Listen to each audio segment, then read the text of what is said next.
Good evening. My name is David Jones. I'm the deputy mayor. The mayor was unable to make it this evening. We're going to start with the Muskogee Municipal Authority. Roll call. James Scully. Here. Dan Hall. Here. Marlon Coleman. Here. David Jones. Here. Wayne Johnson. Here. Leanne Langston. Ivory Van. Here.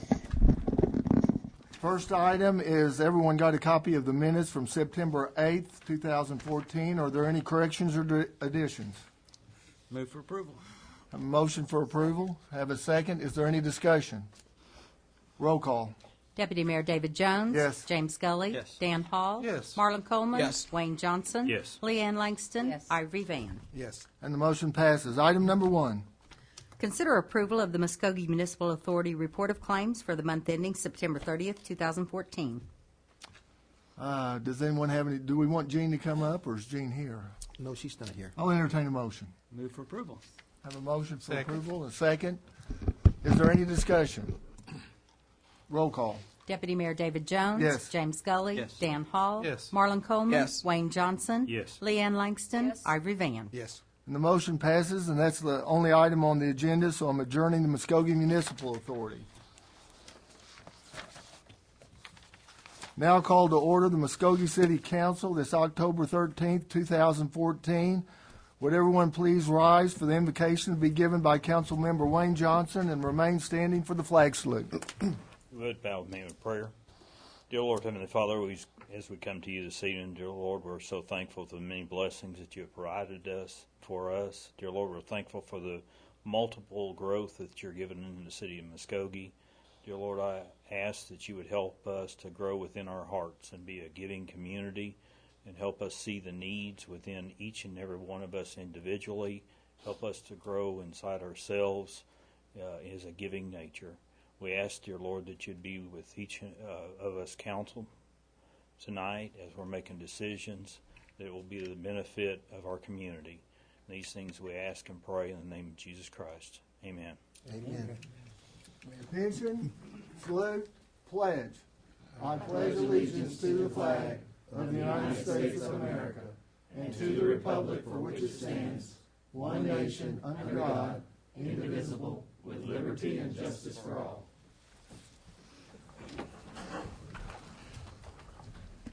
Roll call. Mayor Bob Coburn. James Scully. Here. Dan Hall. Present. Marlon Coleman. Here. David Jones. Here. Wayne Johnson. Here. Leanne Langston. Here. Ivory Van. Here. Derek Reed. I will- Move to excuse Mayor Coburn and Councilman Reed. Do we have a second? Second. Do we have any discussion? Roll call. Deputy Mayor David Jones. Yes. James Scully. Yes. Dan Hall. Yes. Marlon Coleman. Yes. Wayne Johnson. Yes. Leanne Langston. Yes. Ivory Van. Yes. And the motion passes. Next, we have a proclamation that I'm going to read. Whereas the problem of domestic violence is not confined to any group or groups of people, but crosses all economic, racial, gender, educational, religious, and societal barriers, and is sustained by societal indifference. Whereas the crime of domestic violence violates an individual's privacy, dignity, security, and humanity due to the systematic use of physical, emotional, sexual, psychological, and economic control and or abuse. Whereas approximately 15.5 million children are exposed to domestic violence every year. Whereas when a family member is abused, it can have a long-term damaging effect on the victim that also leaves a mark on family, friends, and the community at large. Whereas families are indispensable to a stable society, and they should be a place of support to instill responsibility and values in the next generation. Whereas victims should have help to find the compassion, comfort, and healing they need, and domestic abusers should be punished to the full extent of the law. Whereas victims of violence should have access to medical and legal services, counseling, transition housing, and other supportive services so they can escape the cycle of abuse. Now, therefore, I, David Jones, Deputy Mayor of the City of Muskogee, hereby proclaim the month of October 2014 as Domestic Violence Month in the City of Muskogee. We encourage domestic violence victims and their families to seek assistance from appropriate victims service organizations and the National Domestic Violence Hotline, 1-800-799-SAFE. Signed and sealed this 13th day of October 2014. We don't need any action on that. No. Okay. Okay, next item on the agenda, approval of the minutes for September 22nd and October 7th. Move for approval. Second? I have a motion and a second. Is there any discussion? Roll call. Deputy Mayor David Jones. Yes. James Scully. Yes. Dan Hall. Yes. Marlon Coleman. Yes. Wayne Johnson. Yes. Leanne Langston. Yes. Ivory Van. Yes. And the motion passes. Next item is a review of the consent agenda. Are there any items on the consent agenda that any council person wants to move? Number 8, please. Number 8. Any others to the regular agenda? I'll entertain a motion to approve the consent agenda minus number 8. Move for approval. Second. Have a motion and a second. Is there any discussion? Roll call. Deputy Mayor David Jones. Yes. James Scully. Yes. Dan Hall. Yes. Marlon Coleman. Yes. Wayne Johnson. Yes. Leanne Langston. Yes. Ivory Van. Yes. And the motion passes. Item number 8. Consider approval of authorizing the submission of an application to the City of Muskogee Foundation to fund the Honor Heights Park Tourism Department plan or take other necessary action. We do have someone in the audience that wishes to speak on that after we... Is Mark here? Well, I don't see him, Mayor. Okay. But I can just tell you, this item is just, we're requesting permission to actually make application to the City of Muskogee Foundation for Honor Heights improvements in the amount of $1 million. That's what this item is about. Okay, we have someone from the audience that has signed up to speak. It's Mr. Max Boydston. Would you come to the microphone, please, and give your name and address? And you'll have 5 minutes. Won't take that long. Okay. Max Boydston, 701 East 93rd Street, South Muskogee, Oklahoma. I have some concerns regarding City Council approving another out-of-cycle grant request from the City of Muskogee Foundation in the name of Economic Development and Tourism. The Parks Department is requesting permission to apply for a $1 million grant to be spent on Honor Heights Park. This has been called Phase 1 of a 3-phase plan. It's also in addition to a $2.5 million grant from the foundation in recent years. If the article in last week's Phoenix is correct, this plan has not been vetted by the Parks Committee. It has also not been vetted by the Tourism Committee. The reason given for out-of-cycle request is it's for economic development through tourism. This reason, economic development, has been used by the city, excuse me, and the foundation in the past, implying sometimes these projects need to be done in a hurry. There are many questions that only a fully developed and vetted plan can answer. A few examples are, what will the economic impact of this $1 million expenditure be in detail? How many additional tourists will be attracted? What are the demographics of the additional tourists? Why the rush? Without a fully developed plan being scrutinized by both the Parks Committee and the Tourism Committee. Why can't we keep our parks up with the regularly budgeted tax dollars and the $2.5 million the foundation has already committed? Why did we purchase 17 additional acres earlier this year with a separate foundation grant when we're having trouble taking care of the parks that we already own? Out-of-cycle grants have a place in the foundation's toolbox, but the perception by some is it's being used by the city as a budget stretcher. If you send this to the foundation now, the City Council just vetted this proposal and is recommending its approval by the foundation. Please take the time to fully understand the benefits of this $1 million request before you recommend another out-of-cycle grant. Thank you. Does anyone have any questions of Mr. Boydston? Thank you. Thank you. Now we'll open it up to the council. Do we have any comments from council members? Mr. Deputy Mayor and Mr. Manager, when is the next cycle for the Parks Board or the Parks Department to receive their $500,000 from the foundation? You know, that's a good question. I'll have to get the exact date on it. Okay. I'll have to get that date. My concern is, are they able to do what needs to be done with what's already approved in the grant cycle and then consider this as a separate item Yeah. if funding is not available? Yeah, I'll have to research it. I know to answer some of that question, I know I was part of a committee that has reviewed this, and actually, it was part of my soapbox back in the spring when I saw what Honor Heights Park was going to look like, and after living here all my life, knowing that it's just been a major source of tourism for Muskogee, and to go out there, it was sad for me, who has gone out in the past and seen how beautiful it could be. And I did talk to several groups and organizations, and I know the mayor has also, and we put together what we thought was actually I wish Mark Wilkerson was here, because he put together a pretty good plan. And it was my understanding that unfortunately a lot of the money that's already been committed from the foundation were for the other parks, splash pads, et cetera, several things. And if we were going to get anything major done at Honor Heights Park, we were going to have to take this step.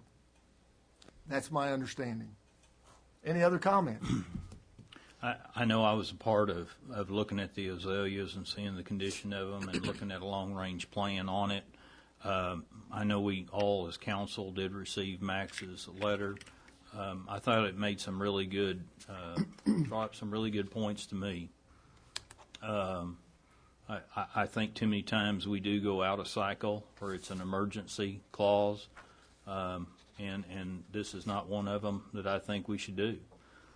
I think it's one that we should go through the process on and go through the foundation. It's not something that's critical. I think it is something that does bring in tourism, but I think we should go through the Parks Board and through the proper channels on and make sure it has viability in its strength before it goes to the foundation.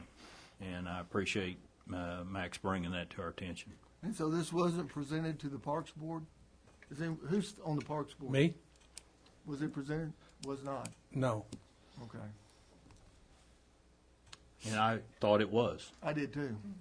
So that was a misunderstanding that I did not know it was. So I appreciate somebody bringing that to our attention. And I understand your concern, and I feel like this is important information also. But boy, if we wait much longer, you say it's not an emergency. Go out there. If we're going to get something started or done, I mean, we have a reputation right now. I wish Treasurer was here from the chamber. We used to have buses. Thousands of people came to see Honor Heights Park because of the azaleas.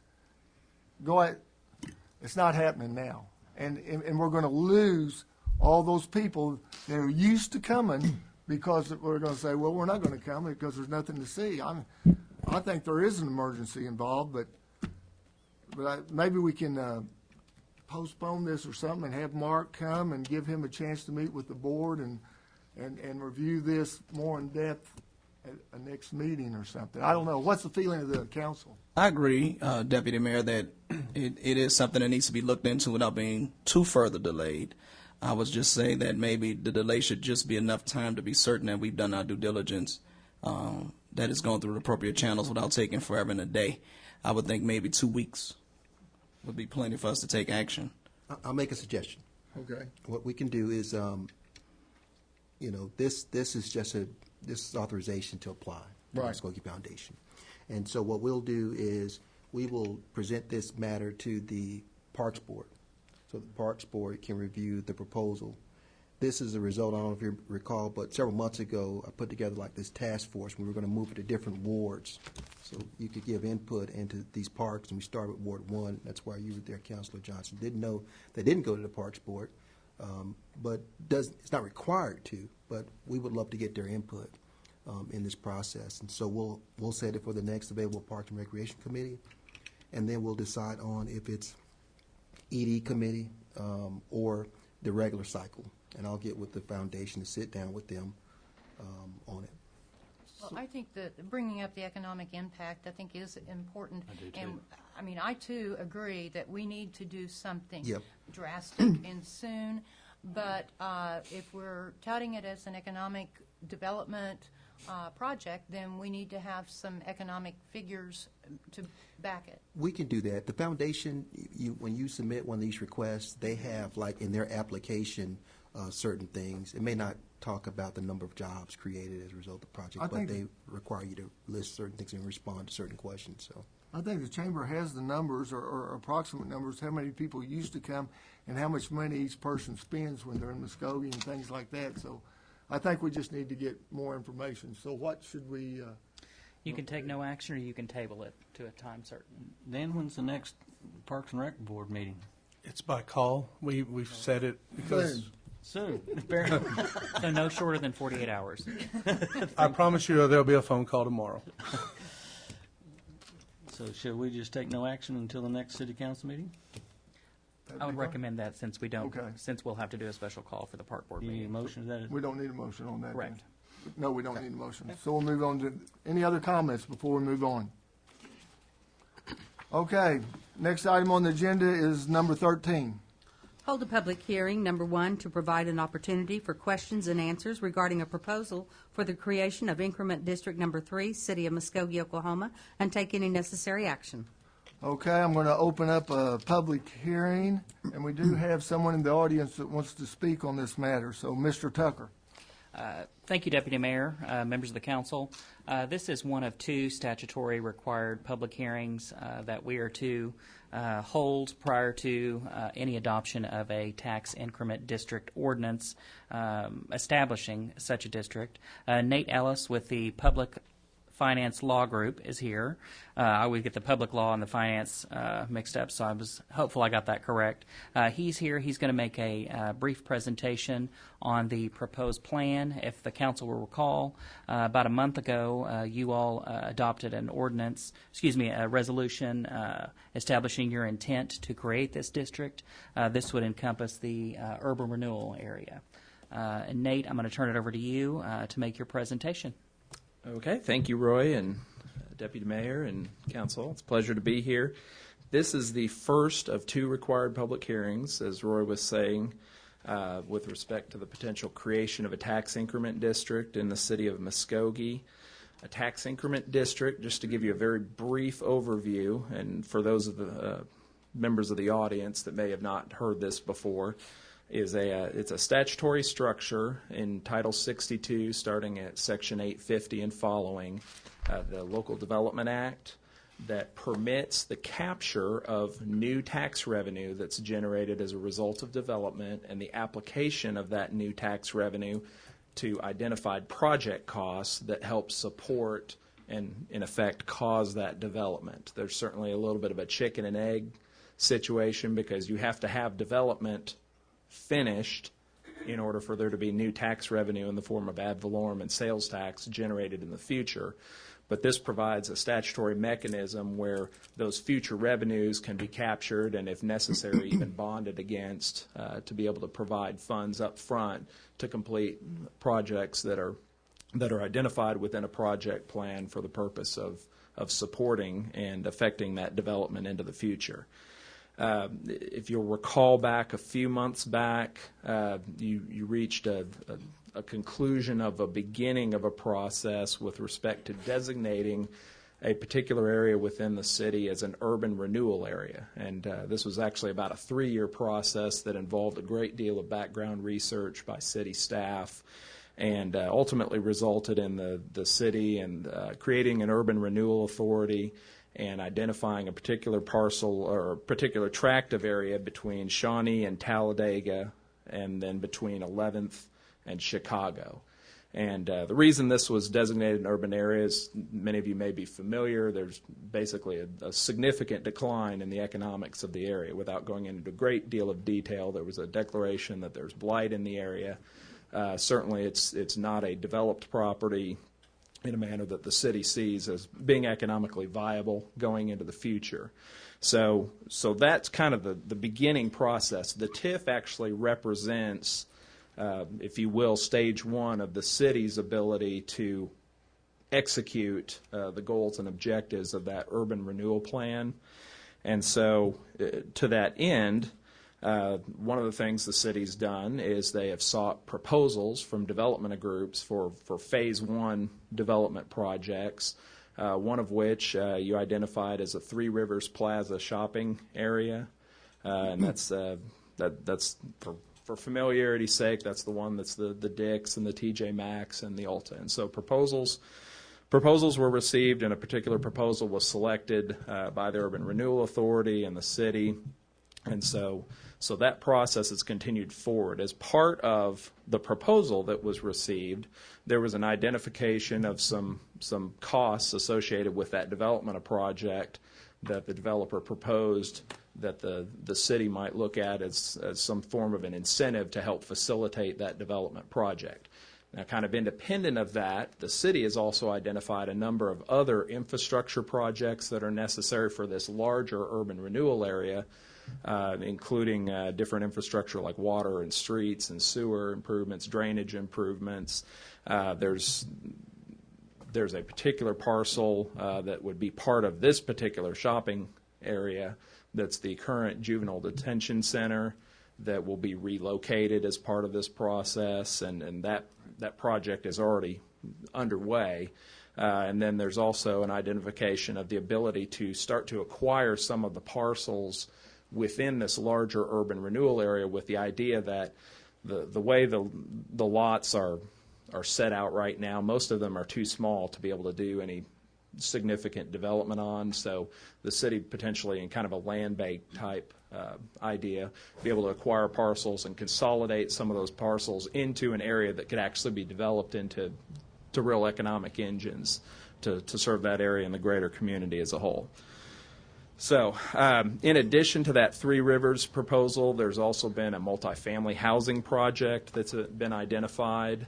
Between the two, the Three Rivers project is estimated about a $16.75 million capital investment in that area. The multifamily is estimated about $18.75 million of capital investment. That really comprises, though, a small component of the overall urban renewal area.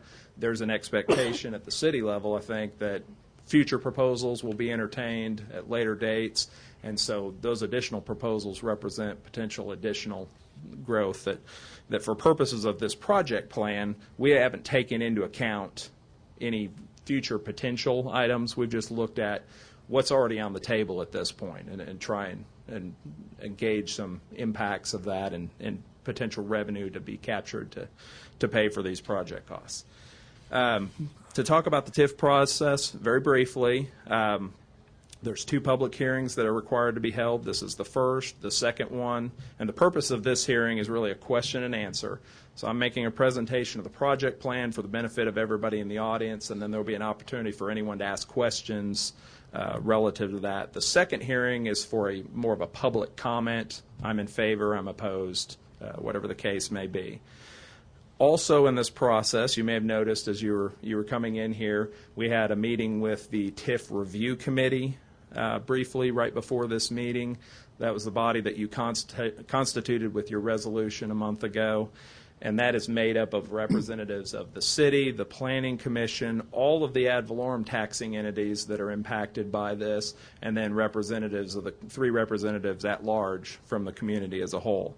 And what that committee will do is they'll look at this project plan in depth and some of the financial projections associated with that. They will make a recommendation along with adopt a resolution that provides a statement of the estimated impacts on the taxing entities with respect to this proposal. The Planning Commission of the city also will look at the project plan, and they will make a recommendation, is this consistent with the long-term development goals of the city? And then once all of those items have been accomplished, then the city is in a position that it can consider its tax increment ordinance and actually formally create the tax increment district and adopt the project plan. Once that occurs, then the next stage after that is development agreements that are entered into with specific entities that may be receiving some benefit from the TIF district in the form of an incentive, for example, and then working through financing for the ability to raise the funds to meet those incentive payments and to pay for the other infrastructure costs that are identified. And that may be done in multiple phases over a period of time. So this project plan identifies a total of $18 million in potential project costs. And what that means is that under this project plan, there would be an authorization to capture TIF revenue and fund $18 million of those costs. There's ability to fund interest and financing costs and things like that beyond that $18 million. So that $18 million really represents a project cost amount. Within that is $4.75 million for site improvements relative to the Three Rivers project, and that's what was identified in the proposal that was selected relative to that project. $6 million in public improvements that described water, sewer, streets, drainage infrastructure throughout the remainder of the urban renewal area. And to put a little more color on that, the specific location of water lines and streets shouldn't and are not determined at this point in time, because some of that will be dependent on future development proposals. You don't want to put in a street right down the middle and then have somebody say that's where we want our building to go. So those would occur at later dates. But the city has estimated, I think, hopefully overestimated the total amount of costs that are necessary, but there would be an authorization for that amount. $3 million authorized relative to the various costs associated with the relocation of the juvenile detention center and its reconstruction at a different location, and then up to $4 million for acquisition of land. There would be an ability within those dollar amounts, if a little less is needed on one and a little more is on the other, that you could move those between those line items. The $18 million would be the not to exceed amount for the total project itself. The TIF would capture 75% of the new ad valorem tax that's generated within the increment district and 75% of the sales tax that's generated within the increment district on a going forward basis. And how the new amount is determined with respect to ad valorem, there's a process where the county assessor at the time a TIF is created actually makes an assessment of the base assessed value of all the property that's located within that district.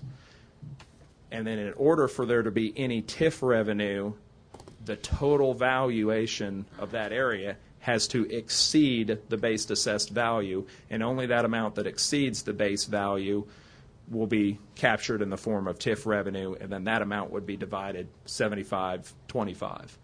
So the base amount continues to accrue to the benefit of all the different taxing entities at the same tax levies. There's no impact on the levy amounts. There's no impact on the assessment rate. Any property owner within the TIF district continues to pay property taxes at the same amounts that they would do whether there's a TIF or not. It's purely an administrative function of capturing certain portions of that revenue, specifically the increment of new revenue, and allocating that or portion of it to the project costs. Likewise, in the case of sales tax, I believe with respect to the Three Rivers proposal, there's been a commitment by that particular developer to only pursue stores that currently are not located within the community. But thinking broader that there might be future retail developments within that area as well, one of the provisions that's included in this project plan is the calculation of a base sales tax amount. There are a handful of existing businesses within the TIF district right now that generate sales tax. So based on the prior year's fiscal year amount of collections of sales tax within the TIF district, that would effectively become a baseline for the future. And so to the extent that there is a growth in that amount over time, that growth would be captured, but that baseline amount would not be captured. It would still continue to accrue all to the city. And also with respect to that, there's a provision in there for a transfer adjustment. So, for example, if there were a store that's located within the city, not inside the TIF district, closes up shop, moves to a new building within the TIF district, you don't want a bunch of new sales tax revenue and a net loss to the city. So there's what we would call a transfer adjustment, where we take the amount of historical sales tax generation at their existing, and we're going to add that to the base in the new area. So that baseline amount that the city's been capturing over time doesn't get impacted negatively into the future, and only the growth that is generated by that new location. For they build a bigger building, have much larger sales numbers. That's good. To the extent it's within the TIF, it's only that new tax revenue that's actually being captured. The period over which the TIF is proposed is a 20-year period.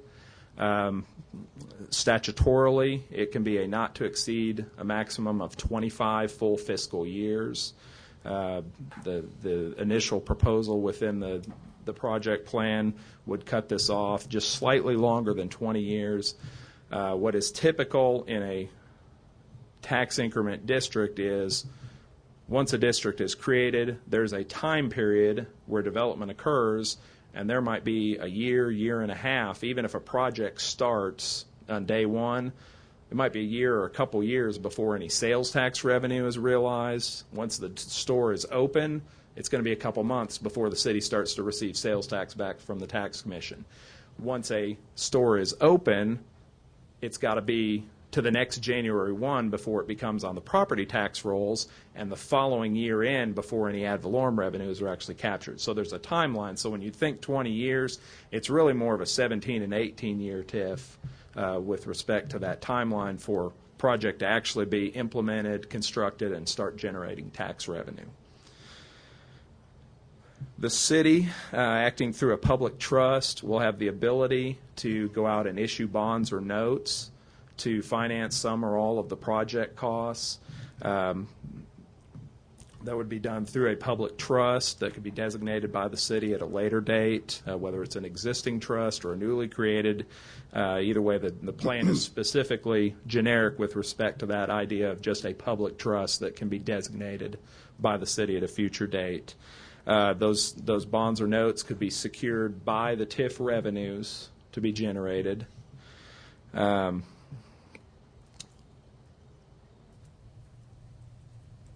The project plan provides some preliminary information regarding, as I mentioned, the two proposals that are on the table right now, the Three Rivers project and the multifamily. Based on those projects alone are projected to generate approximately $4.12 million in new ad valorem tax, of which 75% or about $3.1 million would be captured by the TIF district. It's projected to generate approximately $19 million in new sales tax revenues of the city, of which 3/4 or about $14.3 million would be captured by the TIF district. Again, the residuals of those would continue to flow to the taxing jurisdictions in their corresponding amounts. Certainly, additional projects that may occur in the future, we would expect and hope that those do occur and would potentially have significant impacts on the amount of ad valorem and sales tax that are generated into the future. I mentioned the 20-year time horizon. The TIF expires at the end of the 20 years, or if all of the project costs are paid for and the objectives of the TIF have been met, then it can expire of its own terms at an earlier date. So the idea is the more successful the TIF ultimately is, hopefully the quicker it's done, it goes away, at which time then all of those tax revenues continue on, but now they accrue 100% to all of the taxing jurisdictions.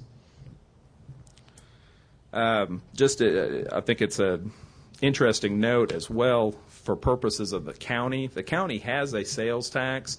It is not proposed that the county sales tax is captured within this. Now, the county's ad valorem levy is captured by this particular proposal, but the sales tax, based on the same set of assumptions, would generate approximately $138,000 in new sales tax revenue to the benefit of the county on an annual basis. I'll be happy to answer questions here in just a minute. One question I know that comes up quite frequently is the concept of the project area relative to the increment district itself. There's some defined terms here, so bear with me. The increment district is the area within which new tax revenue is captured for purposes of the TIF. Again, there's no change in the tax rates. You're paying the same amount of tax for the same value of property or the same dollar that you spend at a store, whether it's inside the TIF or on the other side of the street. So there's no change in the tax revenues. It's just administrative function of where those dollars get allocated. Do they go to the normal source or normal use that they would be, or are they captured by the TIF and applied specifically to the project costs? The project area we often identify as a slightly larger area, really for convenience sake, to identify the concept that there might be some of the project costs that are more appropriately done on the other side of the street. So, for example, if signalization along Shawnee is an appropriate project that's identified, those improvements to the intersection, most of them are actually going to be outside of the boundaries of the increment district.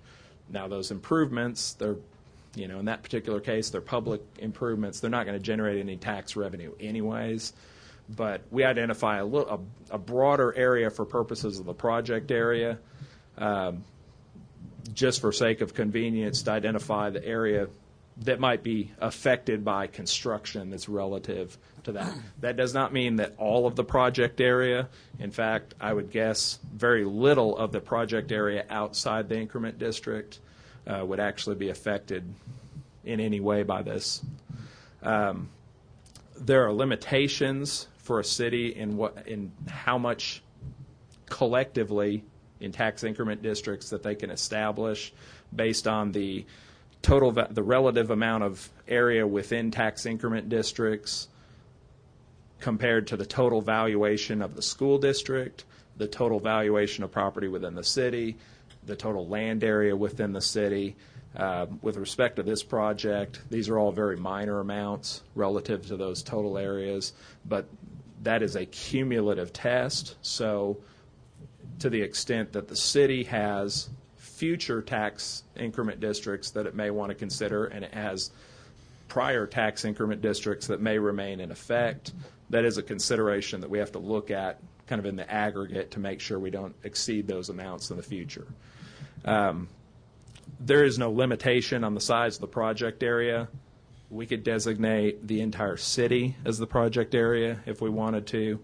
We could designate the entire county. We could designate the entire state. It becomes absurd at some point, but there's no real legal limitation. And for that matter, there's no real legal application of the term project area. It's just really a reference for benefit of people looking at the general area. Yes, this is the first hearing, so there's going to be a second hearing. You Yes. threw out a lot of numbers. I had a lot of questions when you were throwing out those numbers, but I didn't write them all down. Can you make all those numbers available to the citizens so that they can? You threw out a lot of numbers real quick. I would like to kind of sit down and look at them so at the next hearing I can ask legitimate questions based on what I've got in front of me. So. That'll be fine. And one thing that will be helpful that you'll have the benefit of when you come back to the next hearing is the review committee will also go through and they'll look at these numbers. And again, for purposes of the numbers, what we've looked at is it's really kind of a simple calculation in some respects. The development proposal that was received by the city for the Three Rivers Plaza project made some projections with respect to the amount of ad valorem tax that they expected their project to generate and with respect to the amount of new sales tax that they expected the city to generate over time. I went through and kind of through my own methodology, but using the same set of assumptions as far as this store at this size and this construction price, I came up with very similar numbers for purposes of what that expectation is. So that's where the sales tax revenues come from. Okay. And then with respect to the project of the multifamily, they've estimated an $18.75 million construction cost. We've used 80% of that number for purposes of an ad valorem assessment, assuming that it may not assess at its full construction cost. And so, again, then that's just a calculation of how much those revenues are. But what the review committee will do is they'll look at those numbers, and they will actually, within their resolution that ultimately comes back to you, they will have a discussion of each component of each individual ad valorem levy, each component of the sales tax that is impacted, and they'll actually have a calculation of how much in the maximum year, which would be once everything's online, how much is being generated in the maximum year, and then how much is being generated over the potential life of the TIF, and how much is how much of that revenue is being captured by the TIF, how much of it is accruing back to the taxing entities as new revenue. How soon can you get us those numbers that the deputy mayor is asking for? Well, I actually have some of them in my folder, but I can get them very quickly. So Okay. We would probably, as a body, need that email to us at least, because absolutely, I'm certain that we need to be able to properly explain to our relative constituents what those numbers mean for them, and be able to answer the questions that they may have about it. Would you also include in that how the 20-year period was calculated? I know there's probably some formulas that you use to determine how long the TIF is written for. Yeah, where that concept comes from is you look at a certain amount of development, how much revenue is it going to generate over a period of time relative to the amount of project costs that you've identified. If you add up the numbers, there's actually a little less than $18 million that's identified in revenue over the 20 years, but that is also just on these first two projects that are in the process of moving forward. We could make up assumptions for what we might think relative to the rest of the property, but they'd kind of be worth the paper they're printed on. We could make them as good or as bad as you want, but I don't think they really have any relevance, in fact, because we, in fact, don't know what specifically will happen. The 18 million approximately over that time period, the TIF generates approximately 18 million. The city is not obligated to expend any dollars by the creation of a TIF. What it's done is it's authorized the capture of those revenues for those purposes. There will be further action that's required by the council and likely its public trust to specifically authorize the expenditure of funds for any particular project. And again, that might occur in multiple phases over time. So again, there's, even when you create the TIF, you still haven't spent $18 million at that point. If you could provide that information to me, and I'll make sure that all the members of the council get that information. Absolutely. Thank you. We have someone else that's signed up. We might go ahead and let them speak right now, if you don't mind.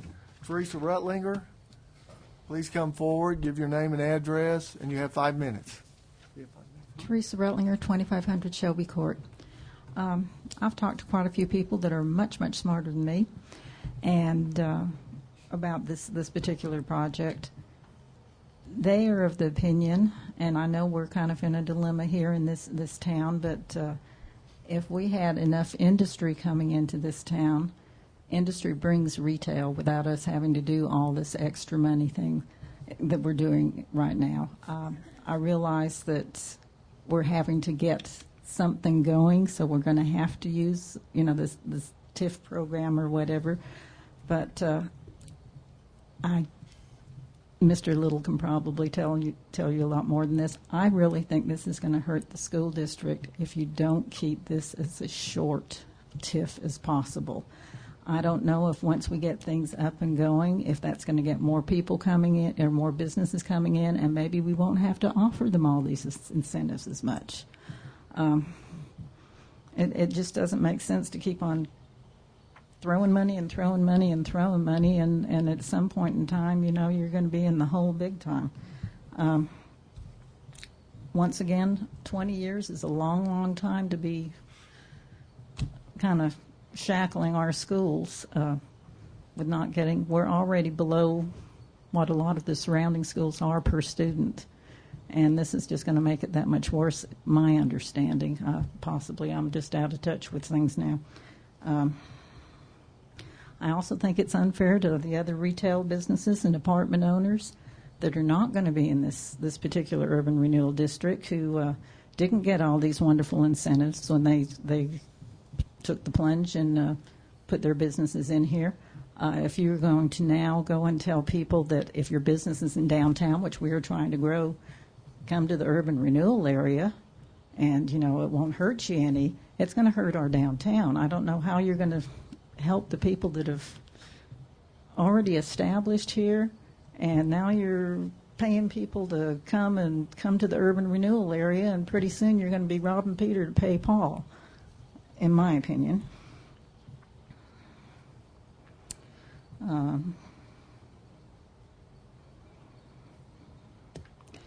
I don't know how you're going to get this as a shorter period of time. I realize you're trying to recoup your expenses on what you're doing for the infrastructure and to go and pay people to come and, you know, put the big boxes in, but surely you can get it down lower than 20 years, or just say, you know, after such and such, we're just going to, you know, have the people suck it up, and they're going to have to go and spend more, you know, more of their own money versus we as a city spending money.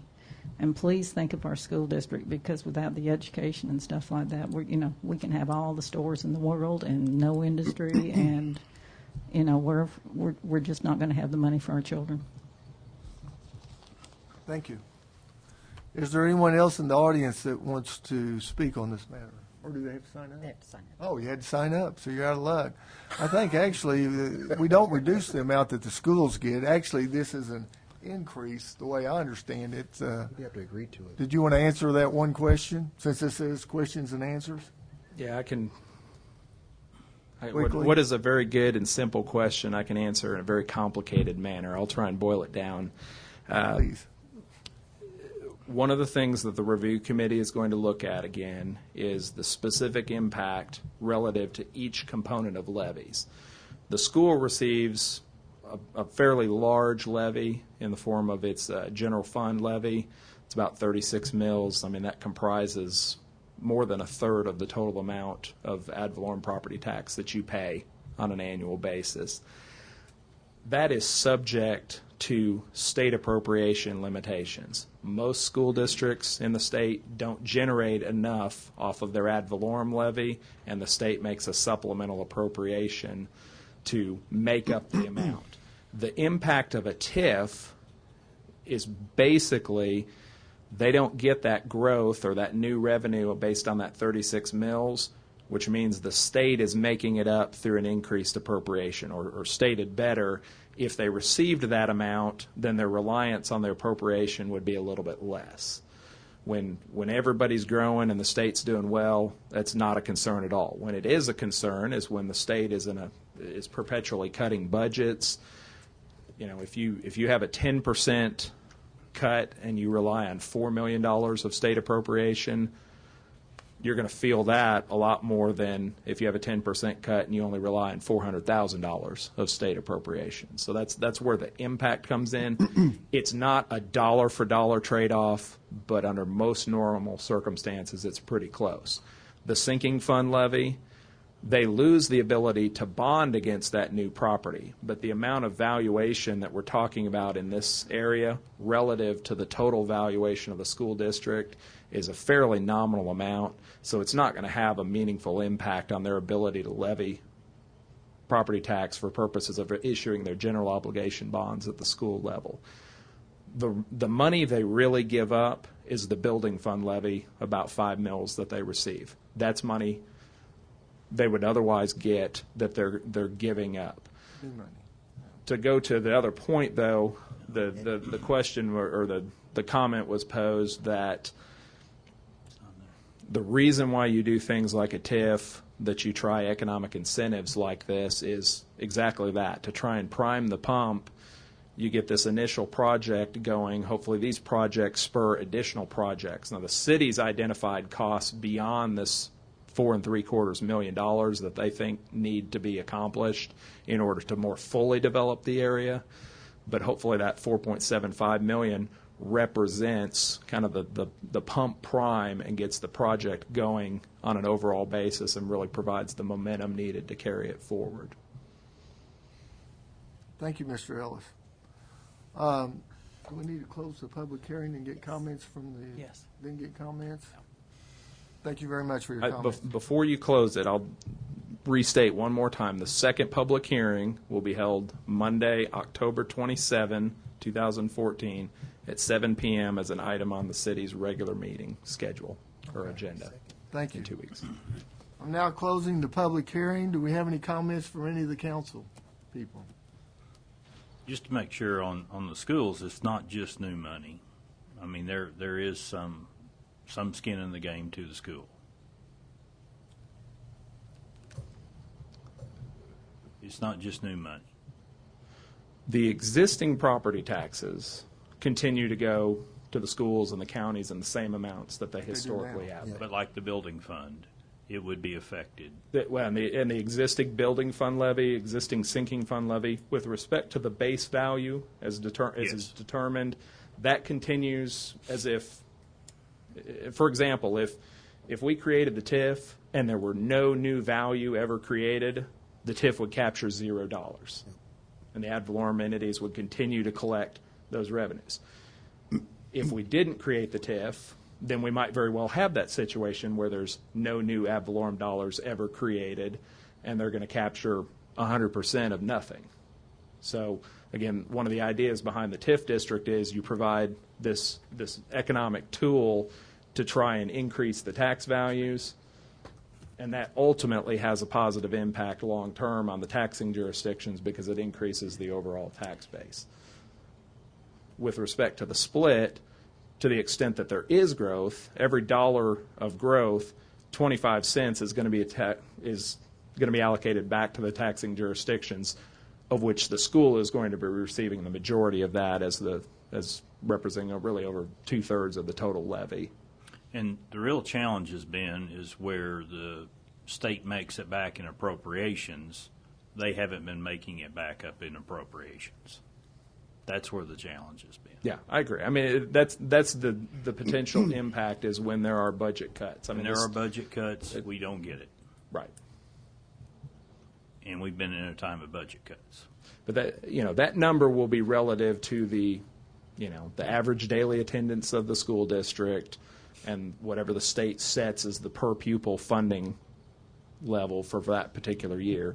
And then once they make those appropriations, to the extent they modify them, again, the larger the appropriation is for a particular school district, the greater the impact of a particular cut.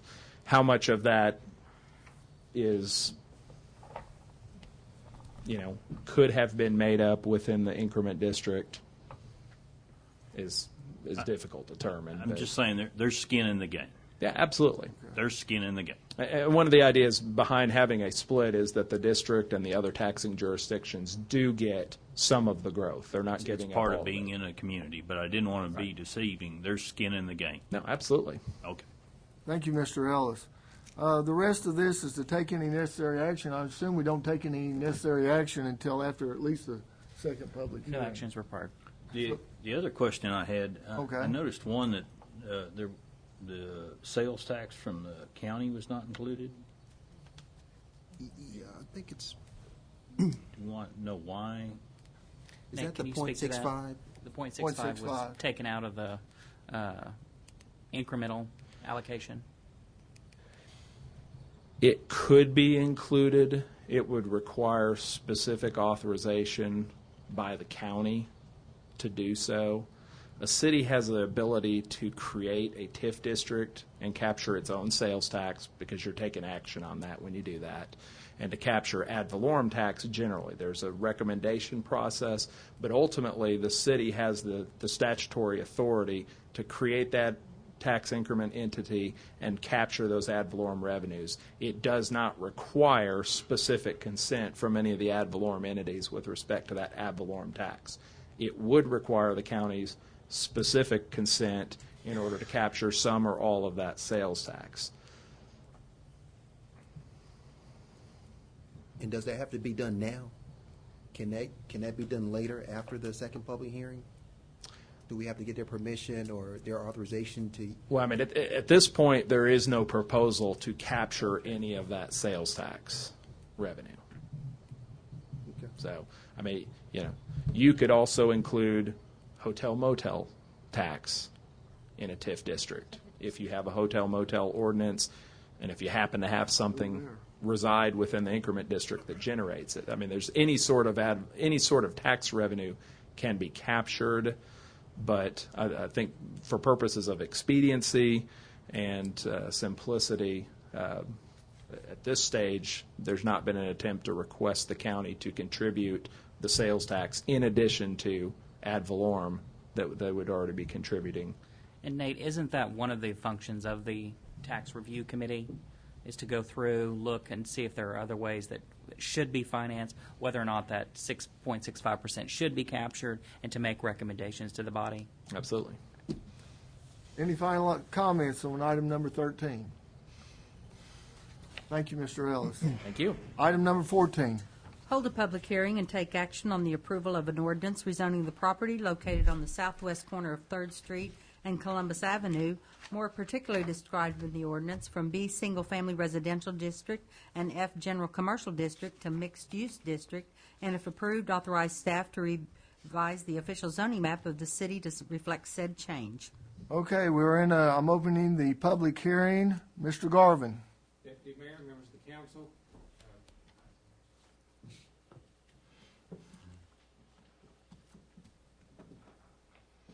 You're on. What did you do, Gary? The applicant, Muskogee Little Theater, is requesting approval to rezone 70,384 square feet from the B Single Family Residential District to the F General Commercial District. Or excuse me, from the B Single Family and the F General Commercial to the Mixed Use District. The property is located on the southwest corner of 3rd Street in Columbus. The reason for the rezoning is to allow a theater, Muskogee Little Theater, to be located on the property. Now, looking at the existing zoning land use within the area, starting with the site itself. Currently, the site is zoned B Single Family and F General Commercial, and it is undeveloped vacant property. North is zoned Mixed Use, and it is also undeveloped property. South is zoned F General Commercial, and it's the location of the Oklahoma Music Hall of Fame. East is zoned F General Commercial, and it's Three Rivers Museum. And west is also zoned F General Commercial, and it's Muskogee Transfer and Storage. Now, if you look at the land use map, it does indicate commercial zoning within the downtown. The mixed use district zone does comply with the comprehensive plan in the land use map. As you're aware, we just recently adopted the new zoning regulations.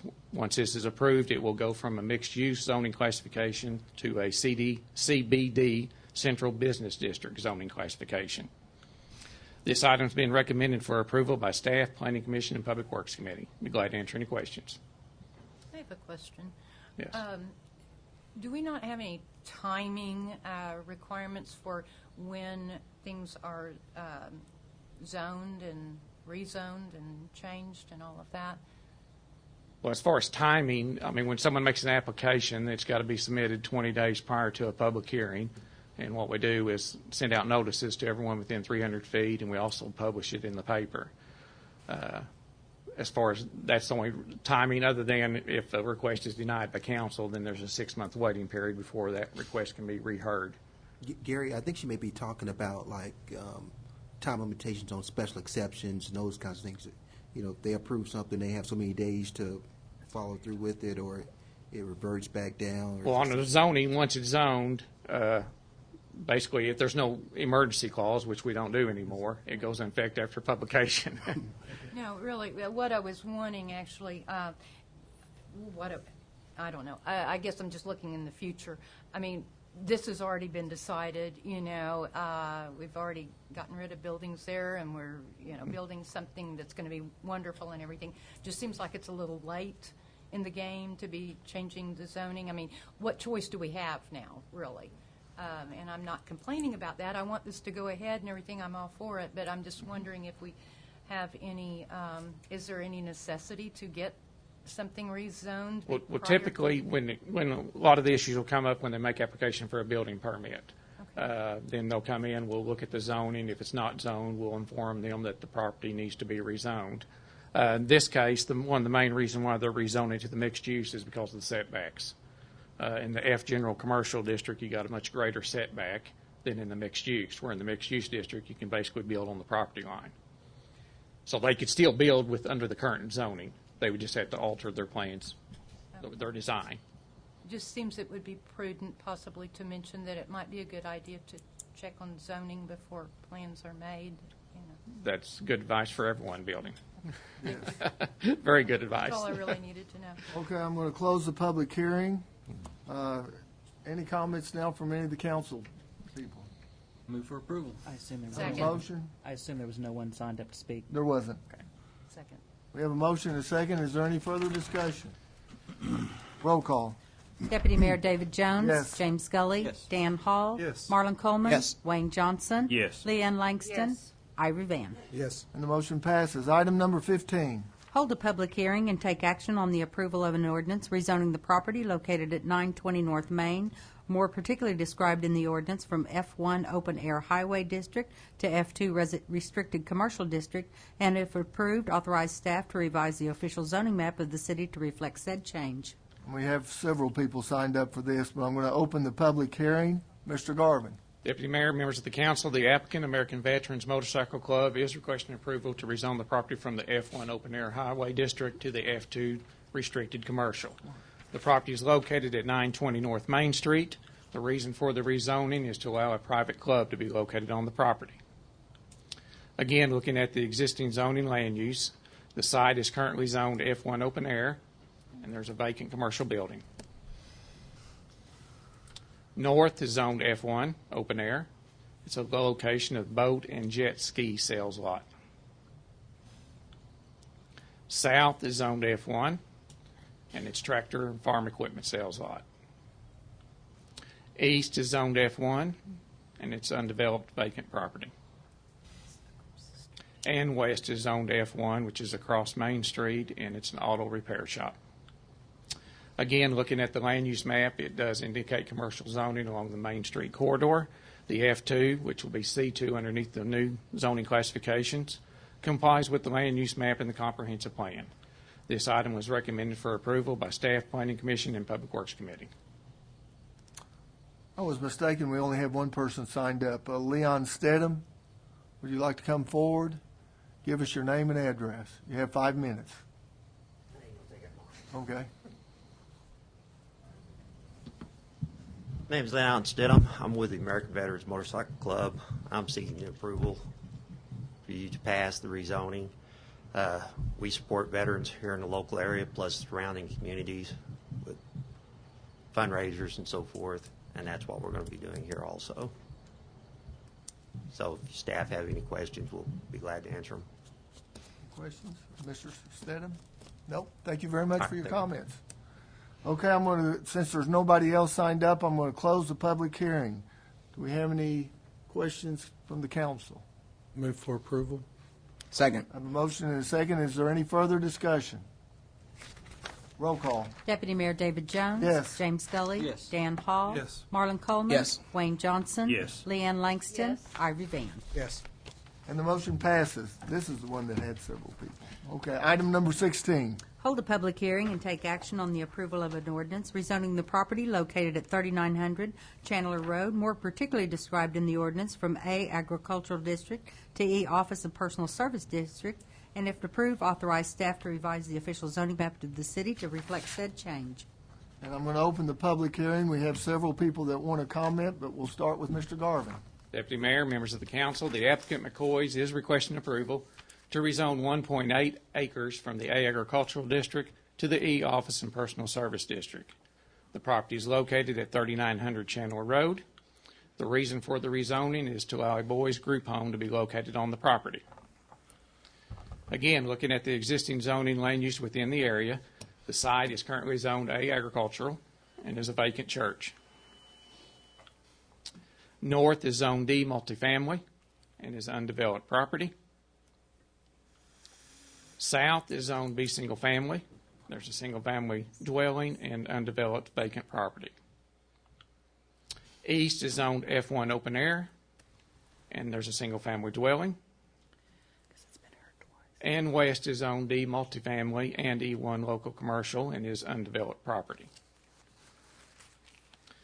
Again, if you look at the land use map, it does indicate commercial zoning along the Chandler Road corridor.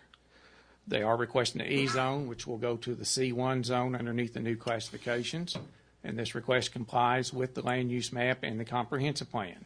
Staff has recommended approval Planning Commission moved it forward without a recommendation, and Public Works has recommended denial. Be glad to answer any questions. I think we'll go ahead and go with the people that have signed up to speak. If you don't mind, we'll start off in the order they were given me.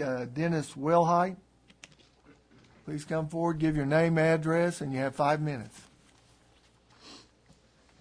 Dennis Wellhite, 2803 Haskell Boulevard here in Muskogee. Councilman and Councilwoman, you know that I don't come up unless I'm passionate about something and I see something wrong. And when I heard that the Public Works had denied this, I have been a educator for 25 years, and I taught at-risk youth for the last 7 in Muskogee. And I cannot tell you how many times that I needed a boys' home in Muskogee. I can rattle off stories and instances where I've had students that slept in cars because their parents had abandoned them. They were senior in high school. Last semester of English, all he needed was an English 4, and he hadn't showed up for school for about a week. I went and found him, and he was sleeping in his car. Why was he sleeping in his car? It was because his parents had abandoned him and left him, and he graduated school. And there are so many other instances where we could have had a boys' home and used it. But I'm going to bring to memory, for those of you that do not know, that approximately 10 to 12 years ago, if I'm right, Mark, there was a boys' home that was located on the corner of Gulf and David Lane here in Muskogee. It housed about 6 to 7 at-risk youth boys between the ages of 13 and 18. How do I know that? My brother ran the program. I know. But I'm going to do some other things. You know, if this was a school for the blind or some other entity that we knew that they were disabled, we would fall over backwards to accommodate them. But you know, students who come to school hungry, knowing that the only meal that they will have are disabled. Students who sleep in cars because their parents have abandoned them are disabled. Students who sleep on couches, and we call those couch homers when I was directing alternative ed, they're disabled. And I guess I was more surprised than anything that we read a proclamation at the very beginning of this meeting about how we as a city want to make sure that domestic violence and people of that ilk are taken care of. Ladies and gentlemen, these boys are residuals of domestic violence in some cases. These boys are at risk. And for us to put money, or us to put economic development in front of these boys is outlandish, because it goes against everything that you read in that proclamation. It goes against everything that you read in that proclamation, because we are going to make sure that we're going to take care of the economic side before we take care of the private side of our citizens. We want to make sure that they're taken care of before our citizens. And that's a shame. That's a shame. I just find it kind of funny that we would read a proclamation that we should use every entity and every outside program to take care of our citizens. But then when it comes down to taking a vote and doing it, we don't. Because there's other things. And when it comes to economic development, ladies and gentlemen, my question is, does this corridor that we talk about, does it come before Shawnee Bypass or after Shawnee Bypass? Does it come before downtown economic development, or does it come after the economic development? Does it come after the presentation we just heard, or before the presentation we just heard? My bet is going to come after all three, because it's just not that important to you. It should be. It should be. Because you don't know that those 7 or 8 kids won't be the next council member, the next mayor, the next vice mayor, of this town. You don't know. I'll guarantee you, though, if I had them, if I was able to run the program, I'd be more than happy to do it. But I'll tell you this, and Ivory and Lynn and Marion, you know that I'm pretty passionate. But if I don't see at least some common sense coming out of this meeting tonight, I don't know that I won't vote against every bond issue coming down the road. Thank you. Thank you for your comments. Judge James Payne, please come forward. Give your name and address. James H. Payne, 3412 Hyde Park Avenue, Muskogee, Oklahoma. I read the Phoenix on October the 10th, 2014, the editorial speaking about the growth includes McCoy's. And when I read that, I recalled I own an interest in about 14, 15 acres at Country Club Road and Chandler Road on the northeast corner. I would tell you that some 20, nearly 25 years ago, somebody talked me into investing, and this will be a good investment. Things are going to move down Chandler Road really quick, and it's something you can look forward to. Well, here I am, and I probably was as happy as anybody to see every movement down Chandler Road. I've kind of said, there, it's coming, it's coming, it's coming. And I've learned a lesson I can teach those younger than me. You have to wait. When I read the article, I didn't pay much attention to it. It sounded like that those of us who own the property there are against McCoy's. Not true. And it's so easy for me to say and so difficult for y'all to digest and believe what I'm saying, but this isn't the place. This is not the place. If this is going to be a corridor for development, and I don't come to this lately, this happens to attach to the land that I own. And I don't mean to be personal. I don't mean the gentleman that just spoke. I'd like to have his resume to say that I've done as much for the youth of this community or any other community as he has. But this is not the place to go forward with a boys' home that you see we do have. I was glad to see we have a new convenience store that takes up about 7 or 8 acres right across the road from the property that I own an interest in. I don't know that it's going to develop. My concern is for the boys first. If that's the best answer that Muskogee's got, I'd be surprised. But if that's the best answer, maybe that's what we should do with it. I just would ask anybody to go out there and take a look at it from the boys' point of view, as well as the landowners who've been invested there for some 25 years. One of the gentlemen that's here with me that'll speak later, we've known each other a long time. I haven't looked at this. I'm not being a very good lawyer tonight. I'm not very well prepared. I haven't looked at the latest rules and regulations that have to do with 40 years ago I was here making a lot of pleas. I'm behind, guys. I'm not sure what the law is. But the two interests here are these young boys and these people who've invested thinking that Muskogee is going to grow and the corridor is going to go down Chandler Road, and it looks like it actually is. And as sincerely as I can say it,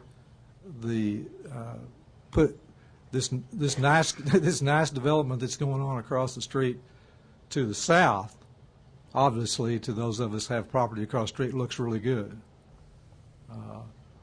I know as a council you had to move a juvenile. You did move a juvenile facility. Some of the correspondence I read said because that was a detriment to that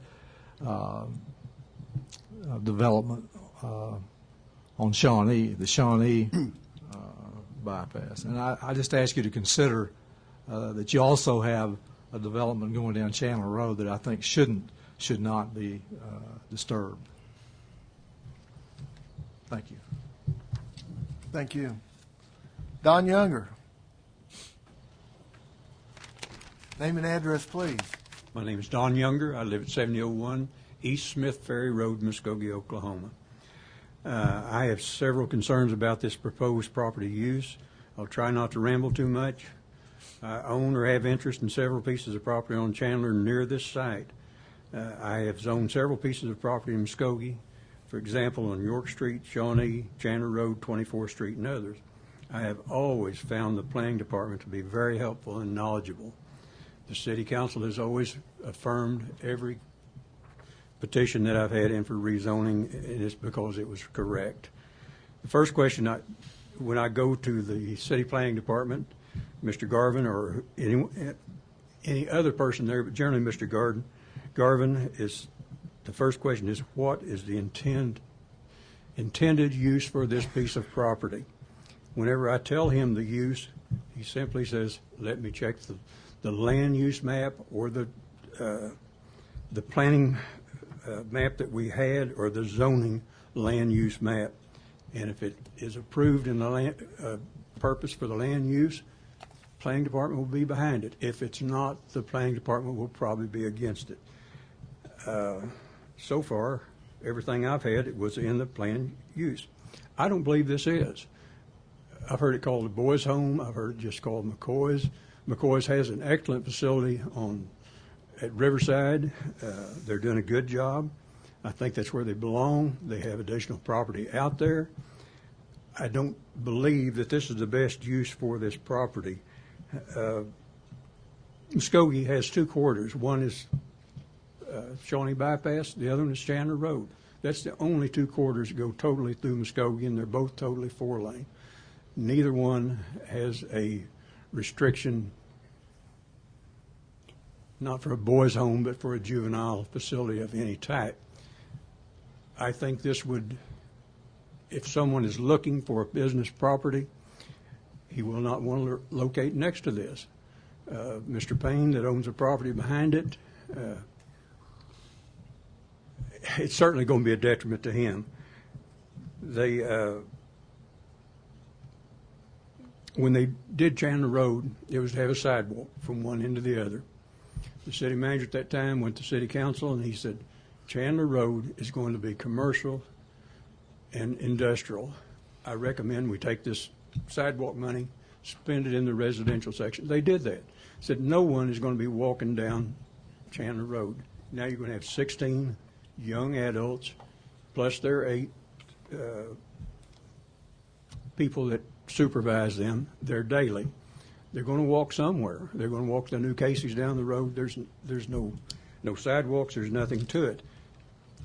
I know this piece of property. I've looked at it for years. My wife's brother-in-law built this church.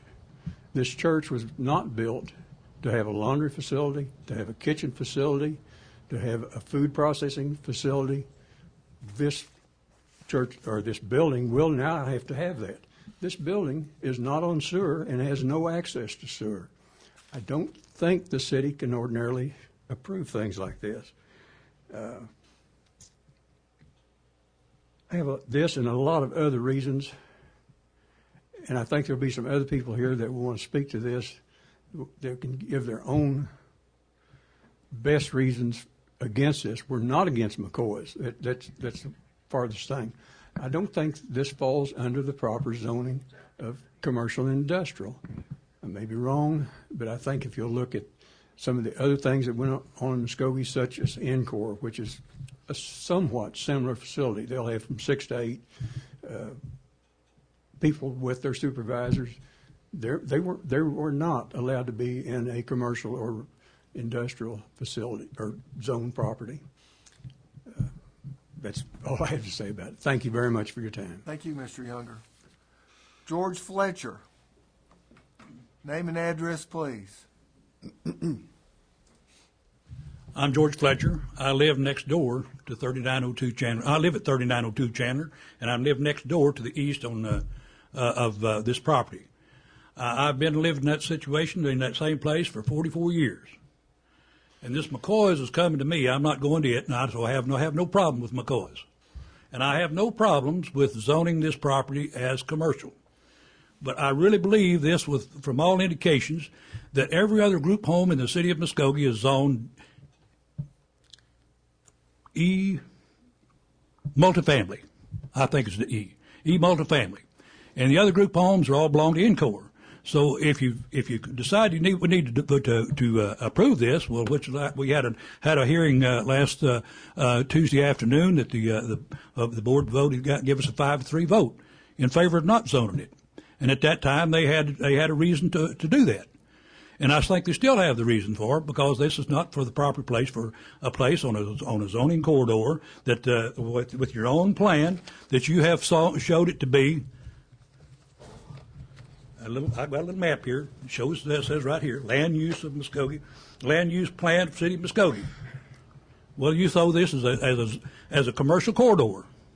And so if you vote it in to change your vote, because that's really what's going. My biggest problem is that you're going to change your vote. And if somebody puts some pressure on you to change your vote, well, maybe I can put some pressure on you to say keep it. So it's not a situation that I'm going to envy coming next door to me. The Muskogee Phoenix in their editorial the other day about this place said that the people around it made it sound like that we were doing something wrong. Well, I've lived in this whole same place for 40 years. And by the way, let me tell you another little story behind that. When I moved out there in 1970, my daughter, who started the 5th grade of school, went to Riverside School, which is where this McCoy's is today. They have a substantial piece of property up there that they can move this building to. They'll tell you that it's not, they don't have the money to do it. Well, they had the money to buy the place next door, so now they might want to be able to sell it and move on with the problem. So, I may sound like I'm mad, but I'm not mad. What I'm mad about is that if this is approved, I'd like to find all of you people, anybody in this room would raise their hand and want to buy my place if you approve this. Moving into a juvenile detention center, and very possibly, when I first heard about it, could be a boot camp situation. When I get out of the morning and go to start to work, or I go out at noontime and you hear the little kids across the road over there at Creek Elementary School, when I hear them kids play, that's music to my ears. But I'm quite sure if this goes through and you get these kids up at 6 o'clock in the morning and we put them in a regimental situation, they get out there doing their calisthenics, I'm not going to jump for joy hearing that. So I don't have anything against McCoy's. I have no problem with them.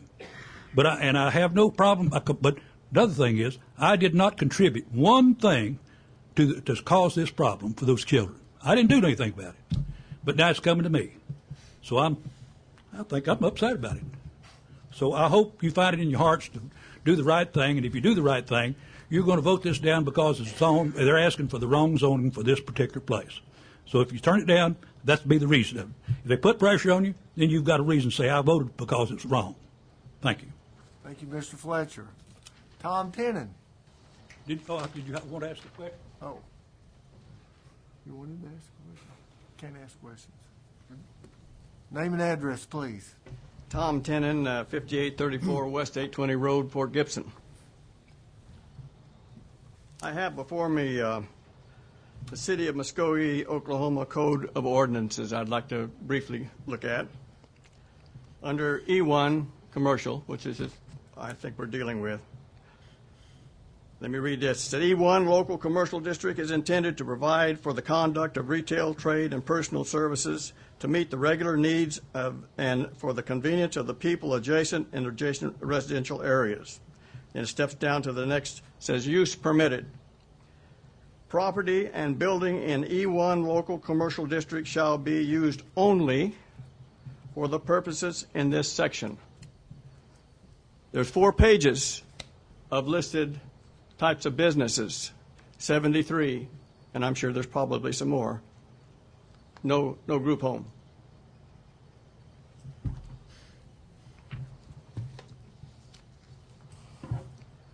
I have here the D multifamily residential district.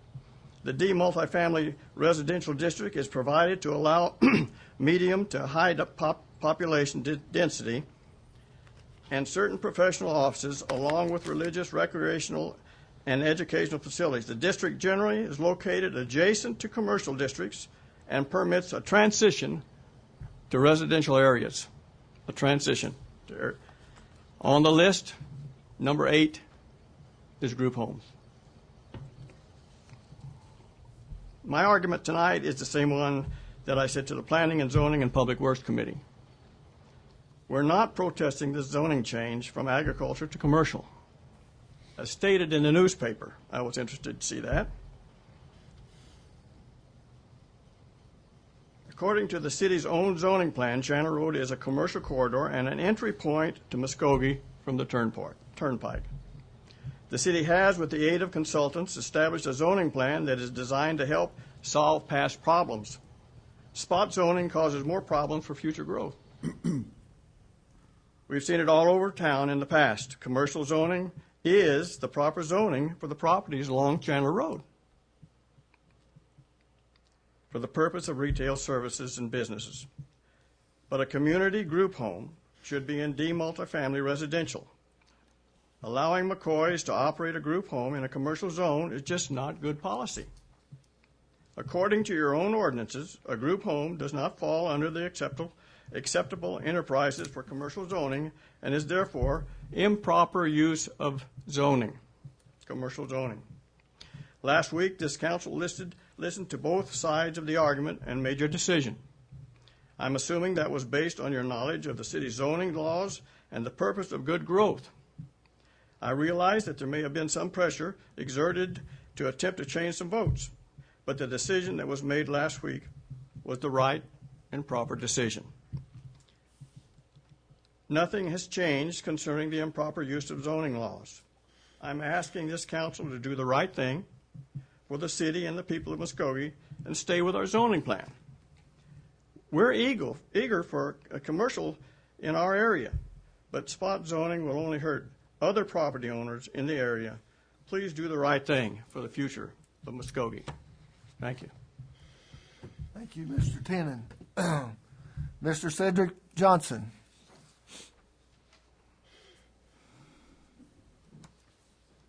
Name and address, please.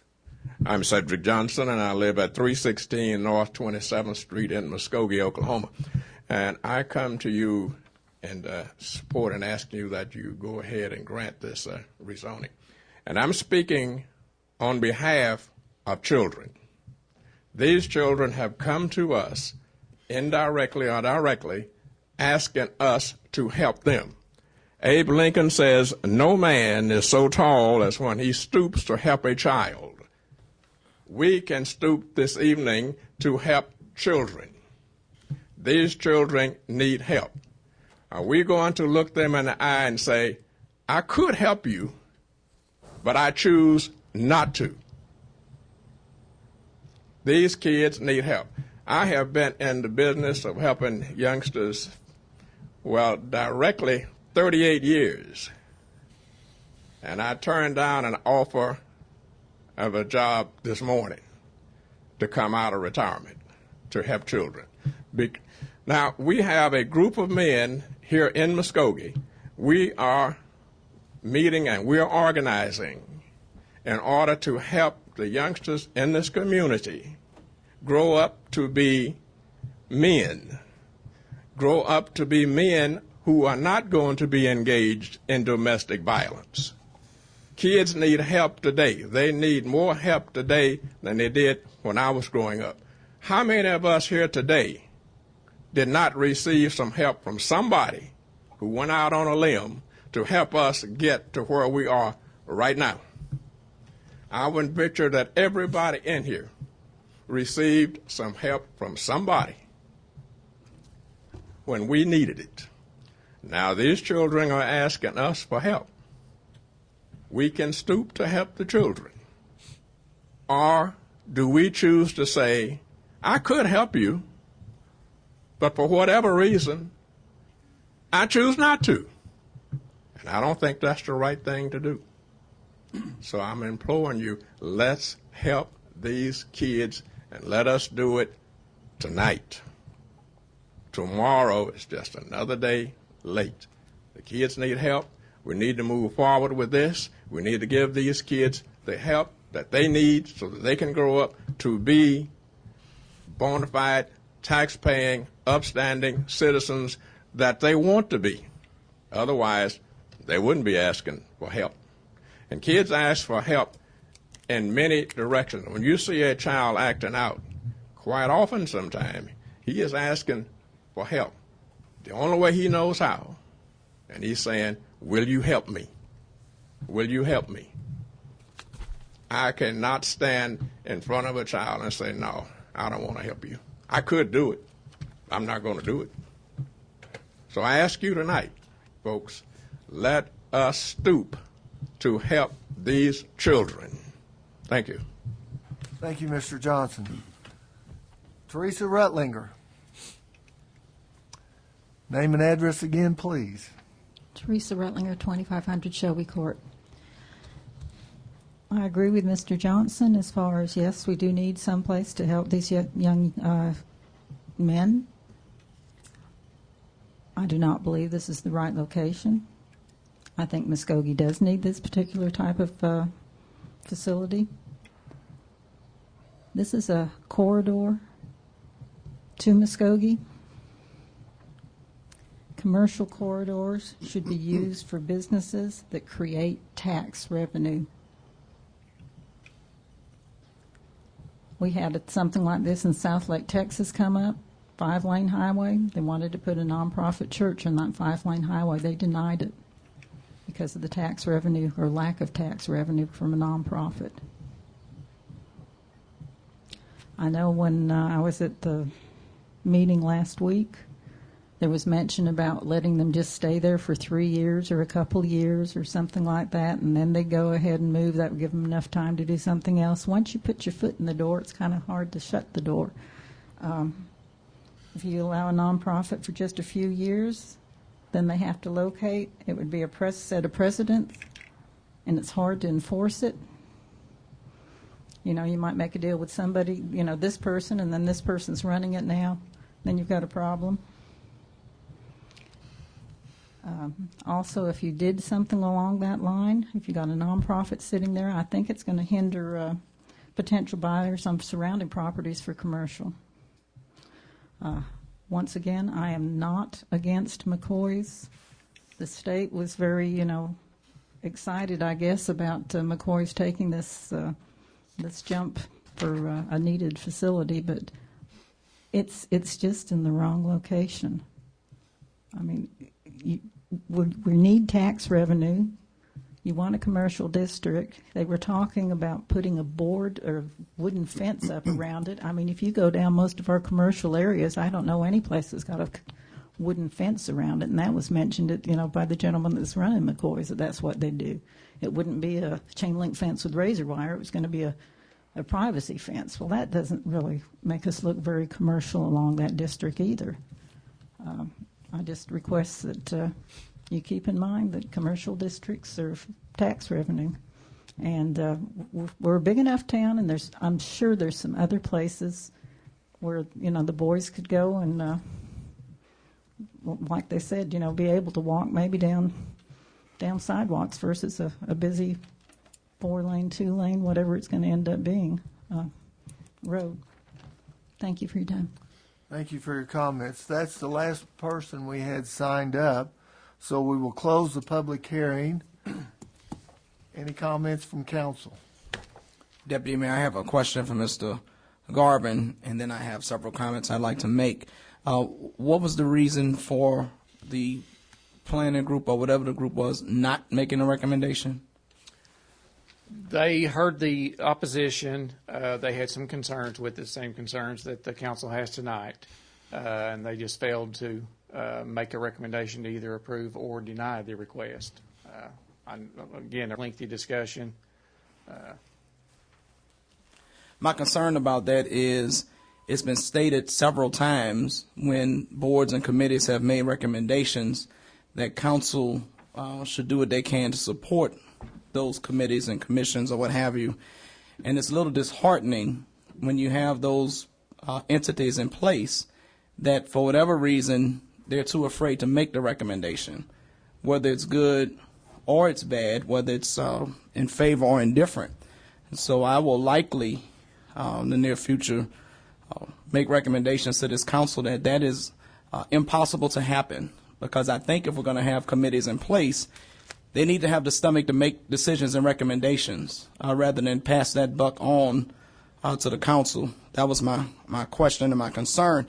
My comments as one of the 3 people who did vote yes on last week is that there is a clear distinction between a group home and a detention center. A detention center is a place where young people who have participated in not so favorable behavior are placed. A group home is a home where young people who need assistance and protection from being subject to reprehensible behavior are placed. So in other words, group homes are designed to protect children. They're designed to place them in safe environments because their routine environment is unsafe. And so they're not established because they are villainous. They're not established because they need to be regimented, but they are established because they have no safe home to go to. In Oklahoma, fiscal year 2013, over 11,000 cases of child abuse and neglect were reported. There were over 129 deaths associated with child abuse or neglect. And I think that as a city, we are sending a very mixed message when we give the appearance that we want to put more dollars in bricks and mortar without investing into the hearts and souls of our young people who need our support and who need our help. I don't think we can ever look forward to having any retail corridor developed if we don't take the time to invest in the citizens who we hope to grow up and be taxpayers and be responsible for helping those corridors to thrive and be alive. I'm also concerned that we're going on the slippery slope of legalities, because it looks like we are attempting to say that we will zone or unzone certain areas because of our likes or dislikes or preferences or lack thereof. And I'm concerned that if we go down that path, we're going to be legally challenged and have more embarrassment on us as a community, where it looks like that we'd rather zone or rezone adequately or inadequately for retail purposes, but when it comes to helping people, we want to reverse spot zone, so to speak, and say, let's not put them here, let's not put them there. That place that they're looking at now was a church.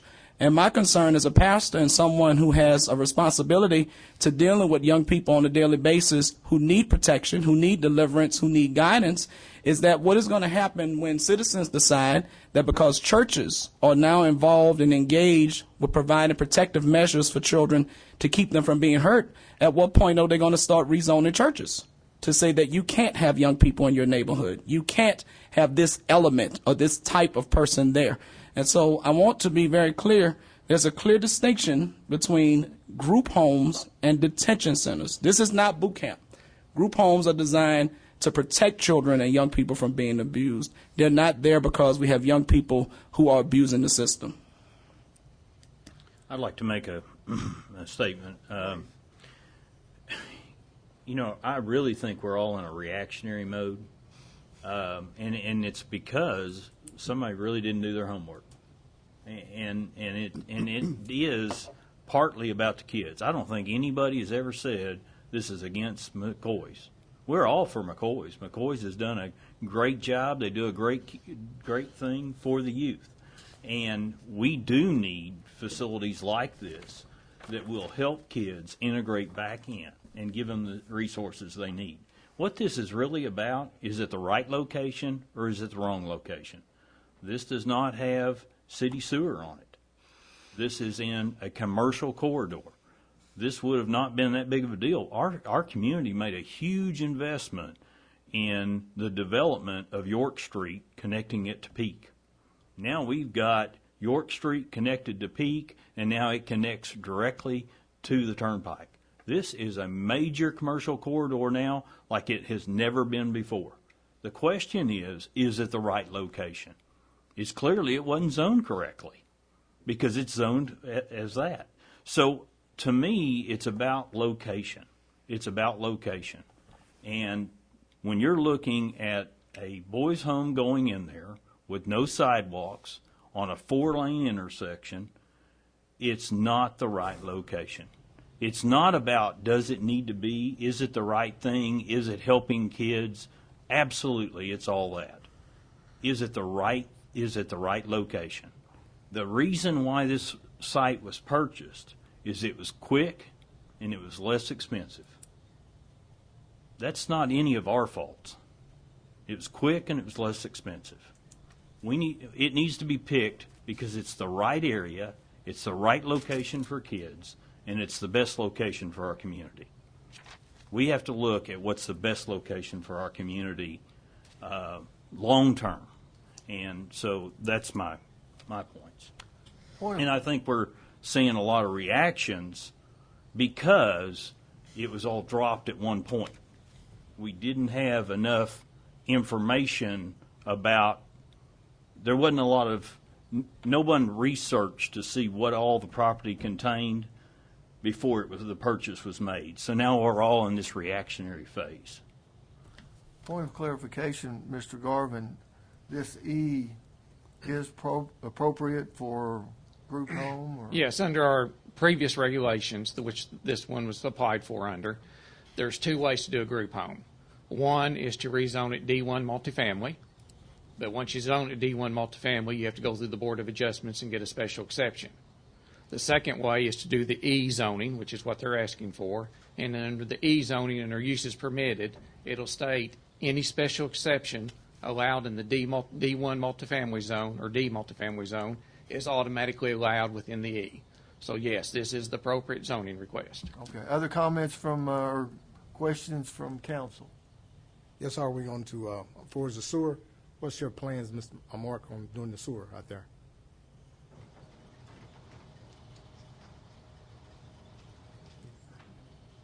Yes. Excuse me, I didn't hear you, Ivory. What's your plans on, right now it doesn't have a sewer, it has a septic system? Has a septic system right now. Name and address, please, Mark. Mark Winters, 1950 North 43rd Street East, Muskogee, Oklahoma. It's septic right now, and I think that whole residential, the houses around there are all septic.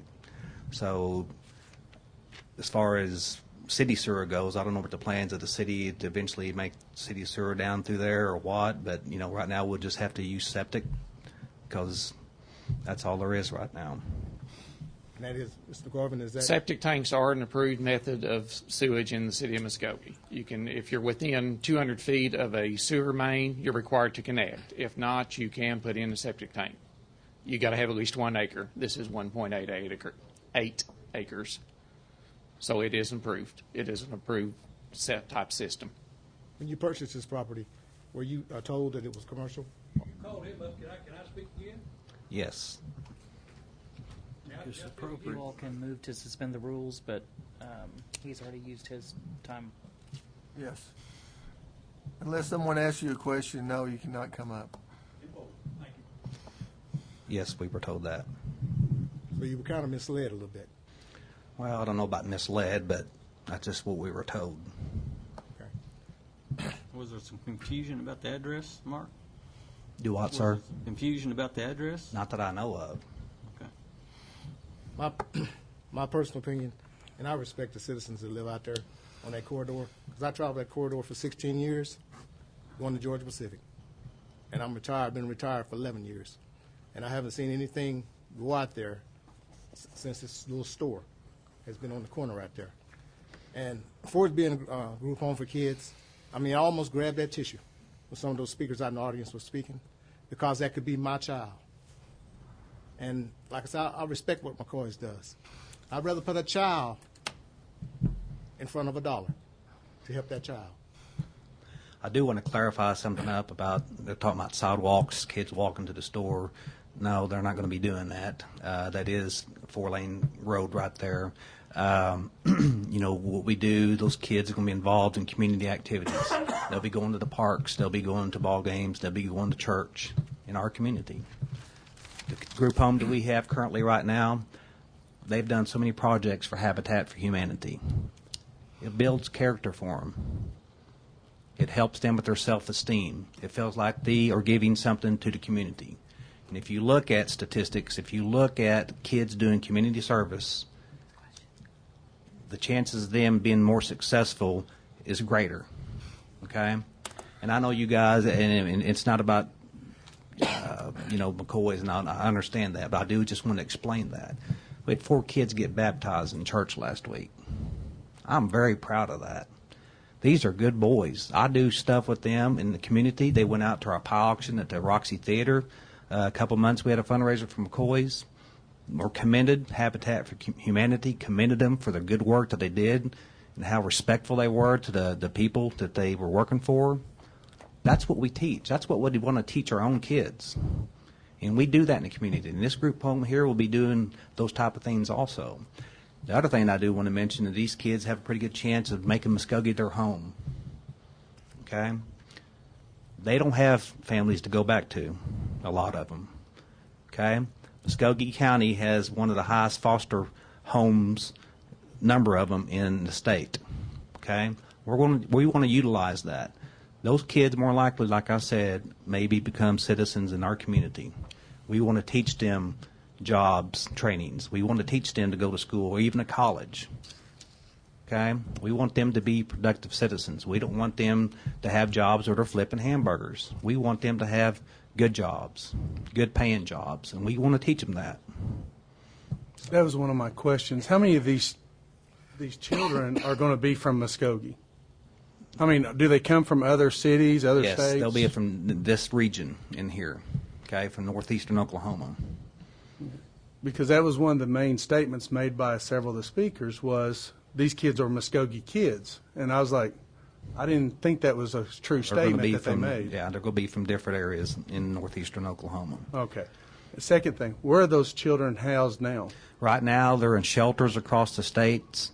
They're overcrowded. They have a Tulsa shelter right now that is licensed for 60 kids, and they have anywhere from 80 to 90 kids in that one in Tulsa. So they're overcrowded. They're sleeping on the floors.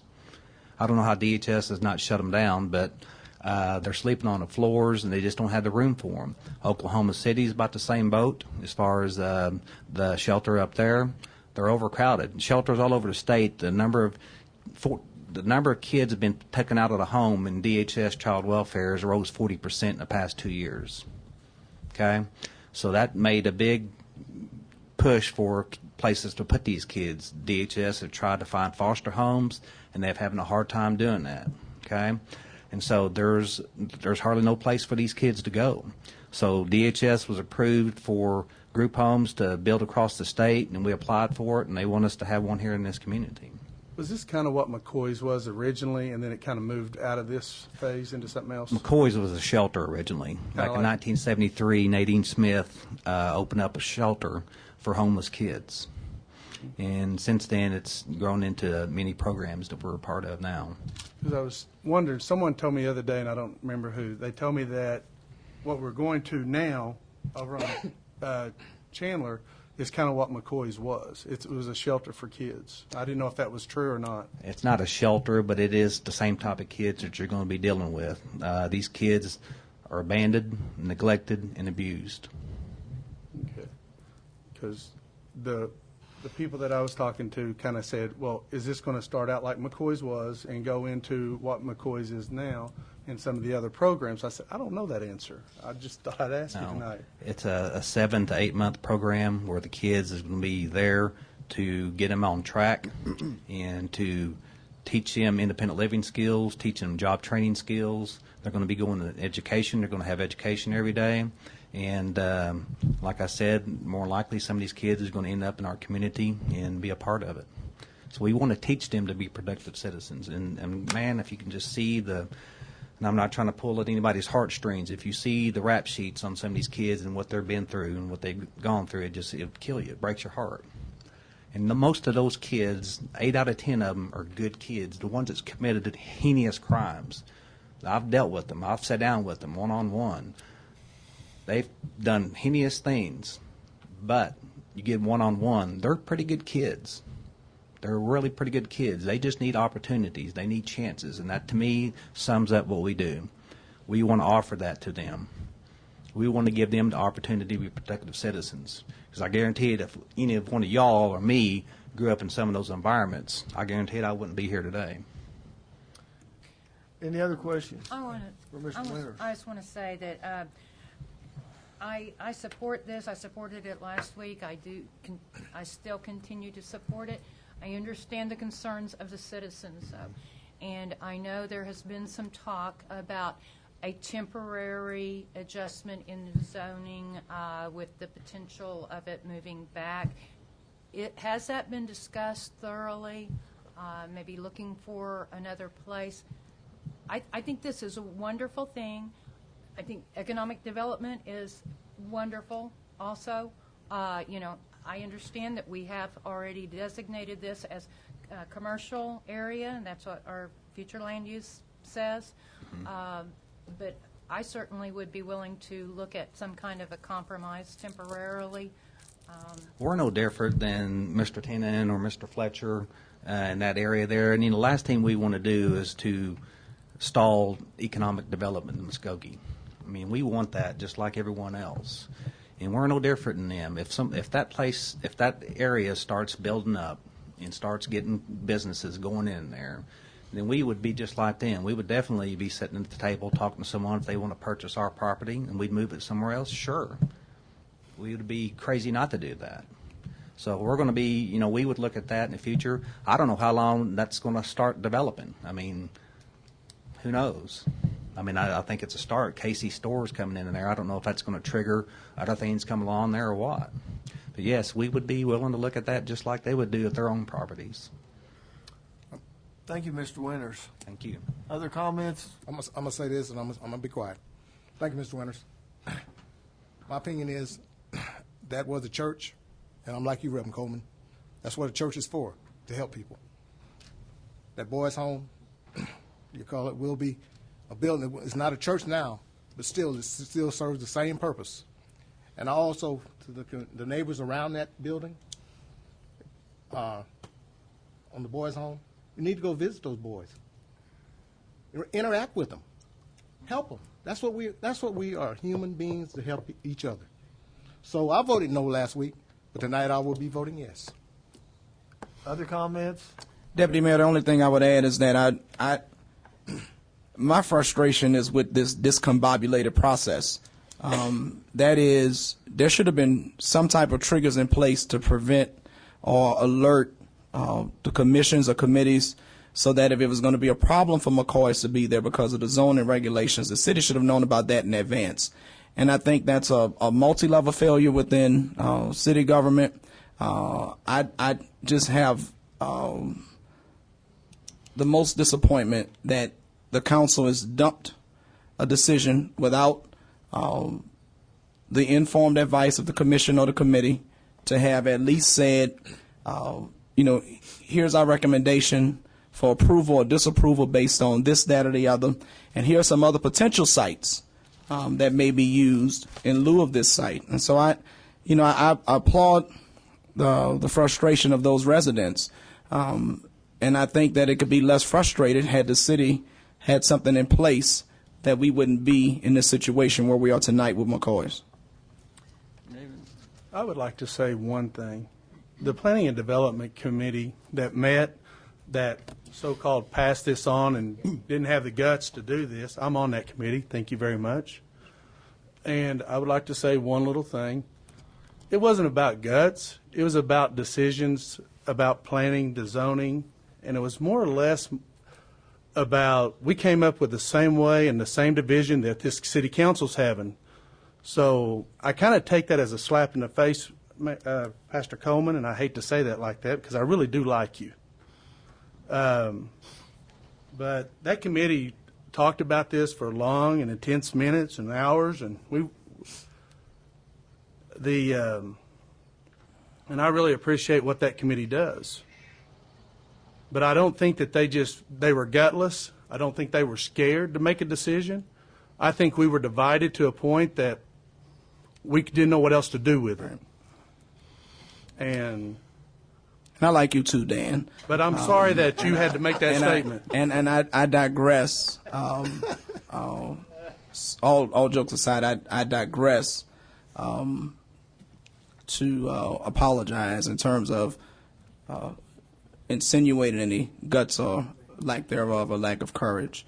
I just think right now is a frustrating time for all of us, so no direct or indirect insult is intended.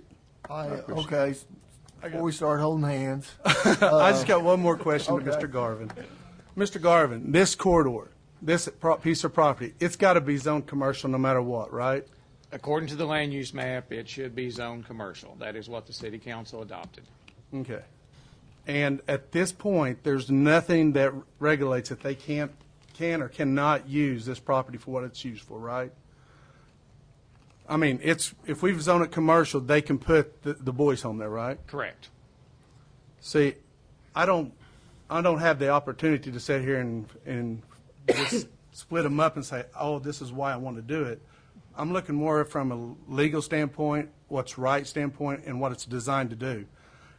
I can't tell someone what they can build and what they can't build when they buy a piece of property that's supposed to be zoned for what that is.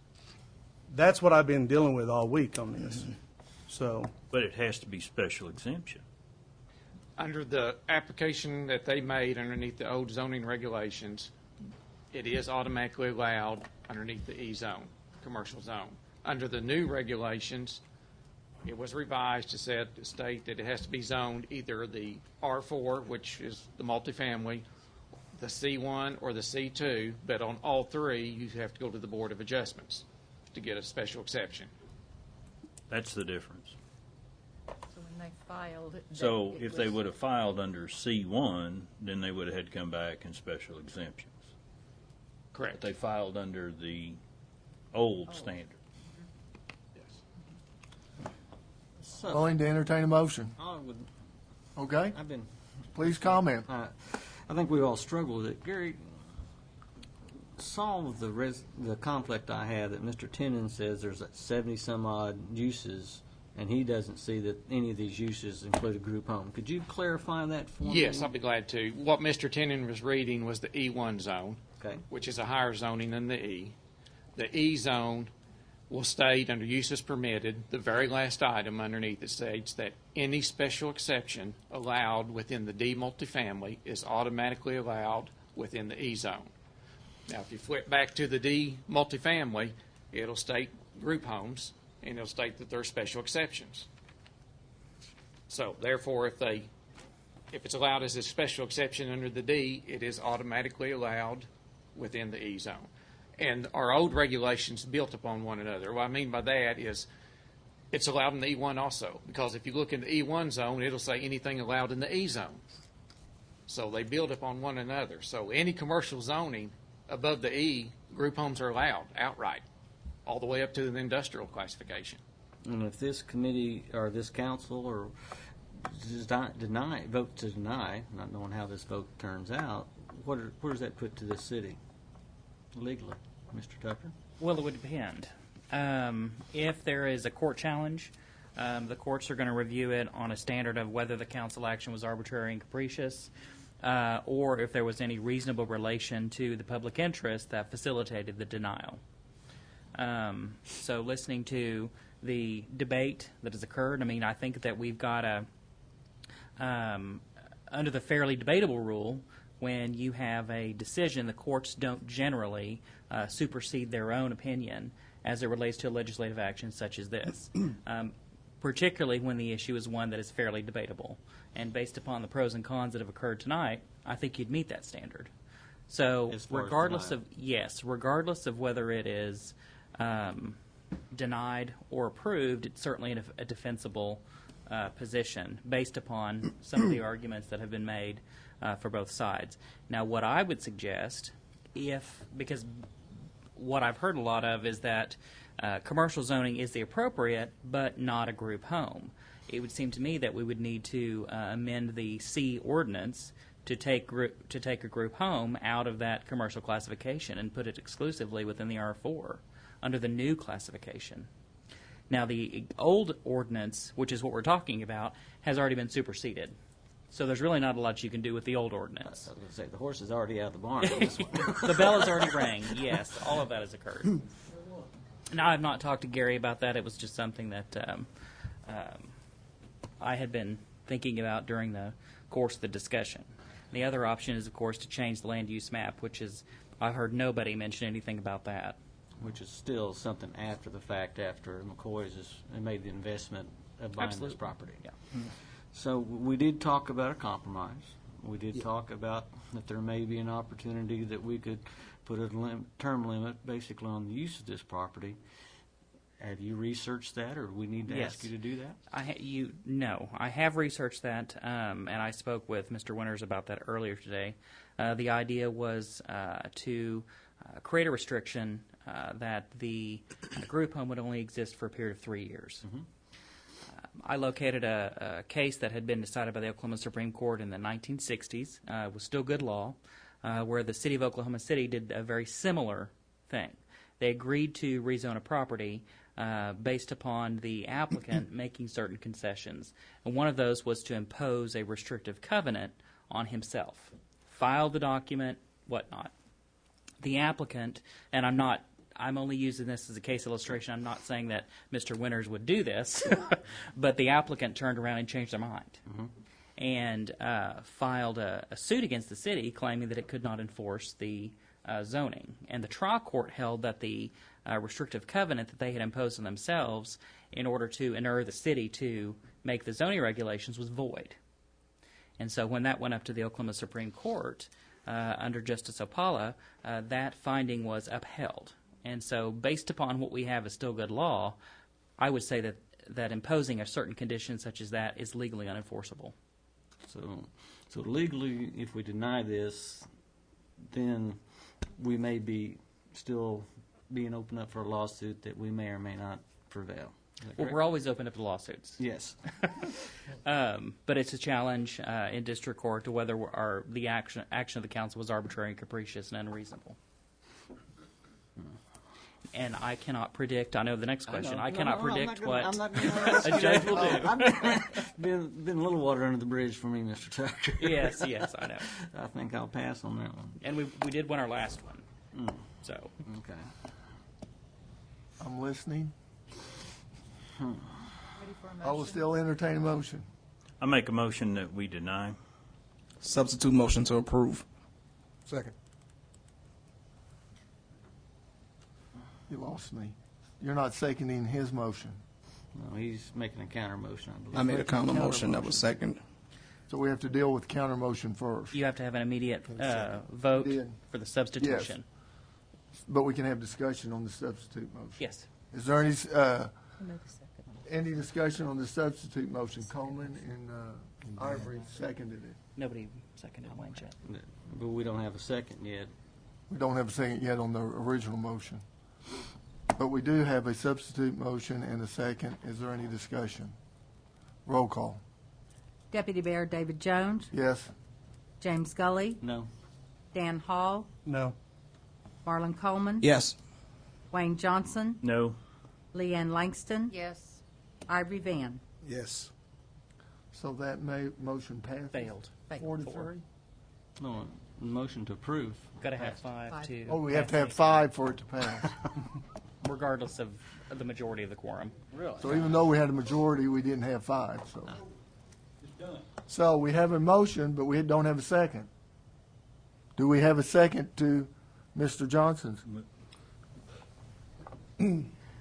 We don't have, we Well, have we a don't motion, need but it. no one Don't need it. seconded his Don't motion, need it. right? We're back to his Don't motion. need it. Yeah, we do. We have to have a second Yeah, to his 'cause motion. the motion is to deny.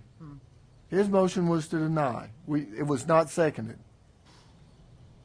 And why do we need that motion? I mean, He made the motion to deny. Yes. There was a substitute motion to approve. which was The vote was on the substitution, not his motion, or not Reverend Coleman's motion. You had to approve the substitution before you could vote on the substance. first time in 10 years. I'm sorry. We've So never. confused. I can only think of one other time we've had a substitute motion. I cannot remember that one at all. Are we done? No. No. Then If there's no second, then the motion dies due to a lack of a second. Correct on Councilman Johnson's, but I think based on the confusion, there may be a second. I didn't hear it. Okay. Do we need that? You've got to have a second. No. The only thing that was voted on was the failing of the substitute motion. Not the substance, but the motion. That was a procedural motion. See, I didn't understand that's what we're Does doing. it need- I would approve the. Does it need the to substitute take motion. place? Yes. Because I've never I'm seen confused. Does the council need to act on it? On your motion is if nobody is seconding it, then it's failed for lack of a second, and then someone will make another motion. But Okay. it'll be a main motion, not a substitute, or not Right. a procedural motion. So if no one's going to second his motion's going to fail due to a lack of a second. Then I'll second it just to get it off this high center then. Okay, any discussion? The motion is to deny the request, and there is a second. I think we've discussed it quite a bit, but is there any other discussion? Everyone knows what the motion is. So a yes I do is to- now. a yes Okay. is to This is the deny. main motion to deny. Yes. Okay, roll call. Deputy Mayor David Jones. No? James Scully. Yes. Dan Hall. No. Marlon Coleman. No. Wayne Johnson. Yes. Yeah. Leanne Langston. No. Ivy Van. Well, I vote this, let me make sure I understand this. If you And vote, you just, no. No, you're if you vote denying. yes, you deny. Deny, The motion is to deny. deny the, for the. Rezoning Zoning request, application. yes. Oh, okay, I got you. Yes. So you're voting yes to approve denial. Wait, hold on. I'm not sure you understand. If you Right vote by me. yes, you're approving denial. If you vote no, you're voting against denial. Right. And the motion is to deny, I agree. Yeah. Okay. Are you for the motion? Well, you know I what, want to deny it. you want to deny, The rezoning. I want to deny, not deny, but anything got to do with getting McCoy's. so you want to vote no against the Stated motion. earlier that he wanted to approve it. Under So that, right. therefore, under this motion, you would need to vote no in order to approve it. Express your Is- intent. am I That's correct? correct. That's correct. Okay. No. There's only two. So officially, he's no, so there are five affirmative votes. no, so that motion is denied. Failed. Fails. That motion failed. That one I understand. Are there any other motions? Now we can open back up for motions. Correct. Okay. Are there any other motions? To approve. I move to approve. I have a motion to approve. Do we have a second? Second. Second. I have a second. Now something wrong. Any discussion? You vote yes, you're in favor of the rezoning. You vote no, you're against it. Correct. Roll call. Deputy Mayor David Jones. Yes. James Scully. Yes. Dan Hall. Yes. Marlon Coleman. Yes. Wayne Johnson. No. Leanne Langston. Yes. Ivory Van. Yes. Passed. So the motion passes. 6-1. To approve the rezoning. Item number 17.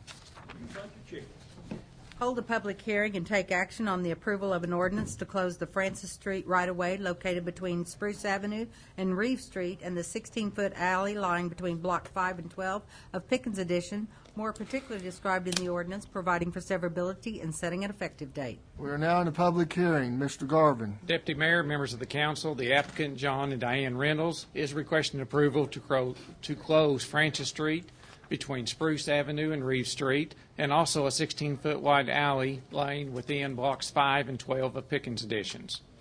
The reason for the closure is to allow the property to be developed commercially. They are proposing an Aldi grocery on the property. At the Subdivision Review Committee meeting, it was determined that there is an electric line located within Francis Street right-of-way. OG&E has stated that they will relocate that line. No other utilities were located within the right-of-ways or the alley proposed to be closed. This item was recommended for approval by the Subdivision Review Committee, Planning Commission, and Public Works Committee. Be glad to answer any questions. We have no one signed up for this, so we're going to close the public hearing. Do we have any questions or comments from the council? Move to approve. Have a Second. motion, have a second. Is there any further discussion? Roll call. Deputy Mayor David Jones. Yes. James Scully. Yes. Dan Hall. Yes. Marlon Coleman. Yes. Wayne Johnson. Yes. Leanne Langston. Yes. Ivory Van. Yes. And the motion passes. Item number 18.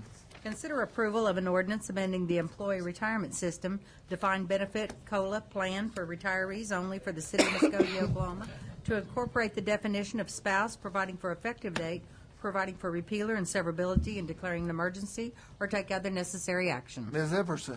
Good evening, Deputy Mayor, members of the council. As stated last week, this comes as a federal mandate to redefine the word spouse under the Oklahoma Municipal Retirement Fund. This only affects one person. It is for the defined benefit plan, which only one person is a part of, and that is one retiree. So she is already in pay status, and this will not affect her. Again, this is a federal mandate coming down to us, and if we do not comply and do not pass it, we could be in violation of the Internal Revenue Code.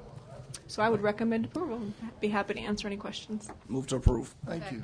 I have a motion. Thank you. Thank you. I have a motion and a second. Any discussion?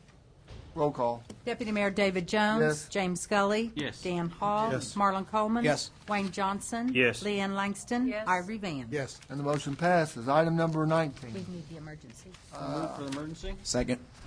Okay, motion for emergency and a second. Any discussion? Roll call. Deputy Mayor David Jones. Yes. James Scully. Yes. Dan Hall. Marlon Coleman. Yes. Wayne Johnson. Yes. Leanne Langston. Yes. Ivory Van. Yes. And the motion passes. Item number 19. Consider approval of an ordinance amending the City of Muskogee Code of Ordinances by amending Chapter 82, Utilities, Article 4, Refuge Collection by amending Section 82-746, Violation and Penalty, establishing a fine for violation of $500, providing for repealer, severability, and declaring an emergency. Councilor Coleman. Motion to approve as presented last week. Have a Second. motion? Do we have a second? Second. Have a second. Is there any discussion? Roll call. Deputy Mayor David Jones. Yes. James Scully. Yes. Dan Hall. Yes. Marlon Coleman. Yes. Wayne Johnson. Yes. Leanne Langston. Ivory Van. Yes. And the motion passes. Item number 20. Move for emergency? Second. Declare an emergency, yes. Okay, we have a motion and a second for emergency. Is there any discussion? Roll call. Deputy Mayor David Jones. Yes. James Scully. Yes. Dan Hall. Yes. Marlon Coleman. Yes. Wayne Johnson. Yes. Leanne Langston. Yes. Ivory Van. Yes. And the motion passes. Item number 20. Receive monthly report from Economic Development Consultant Ricky Hayes and take any necessary action. Mr. Brown. Yes, sir. Deputy Mayor and members of the council, as you know, Ricky Hayes is with Retail Attractions LLC. They are our retail development consultant. They're here to give you an update on what we're doing as far as retail development citywide. Mr. Hayes? Deputy Mayor and members of the council, it's a pleasure to be with you tonight. Let's have some fun for a minute, shall we? Thank you. Muskogee's growing, and with that growth will come nights like this, and applaud you for your service to the community. Most of you already know what I'm going to tell you, but let me just kind of start at the intersection 69 Highway and Shawnee Bypass with Quick Trips Construction, and that construction, as we anticipated, has already started a kind of magnetic or synergistic pull of attention to that area. We've got due diligence, internal due diligence from a development company and a couple of retailers on that intersection, a couple on the northeast side and one on the southeast side. And then there is some discussion as early as last Thursday or Friday about the northwest side of that intersection. Just a quick anecdotal comment on Aldi, just to give you some idea how this process works. Aldi first contacted our company, and we responded to them over 2.5 years ago about Muskogee's need for alternative groceries, different kinds of groceries for your community. So that gives you an indication of how long that process of due diligence and the financing and the construction plans and all those things take. We have, as you know, a great deal of progress, although from a lot of corridors appears to be very slow, but is actually picking up momentum on the Urban Renewal Authority tract at on Shawnee Bypass with Phase 1 almost completely acquired, and the retailer's antsy about getting started on that process. Question from Councilor Johnson my last time I was here about the timing. I'm happy to tell you that that we are finally have convinced the developer that he doesn't have to shoot himself. He can rest at ease. We're going to get to his deadline. If I seem a little nervous, I've married my youngest daughter this weekend, and I'd like to see if anybody would loan me enough gas money to get back home. It's been a terrible weekend for me, but I'm happy to tell you that my baby's gone. Somebody else's responsibility at this point. Disagree there with you, Rick. Yeah, she'll be back. One of the things that I'm really excited about, and I think you should be excited about too, is the recent indications from residential developers that Muskogee is a place for private sector investment. There hasn't been any new multifamily market rate apartments in your community for 3 or 4 decades, and we're seeing that interest increase. There's also interest from single-family developers because what the market is saying, and when I say the market, I don't mean just Muskogee's market, but kind of the southeast Tulsa metro area, the high growth rate in Broken Arrow and Coweta and these surrounding areas is going to affect you as well. And there's many people who don't want to live in Tulsa and want to get out from the urban area of Tulsa that are going to be looking for homes, new homes. And you've got people who are working here, who are working in Tulsa, that are probably choosing to live in other communities because that type or the diversity of housing has not been available here. So we're seeing a lot of that, and hopefully in the next few weeks, this council will get to meet and have dialogue with some of those housing residential developers as well as meeting the retail developers. And so I'm excited to be a part of what's going on here, and I'll entertain any questions you have. Well, let me just say this really quick, that last week we went to an area called Kendall Whittier in Tulsa area. Ricky Hayes was kind enough to give us a tour.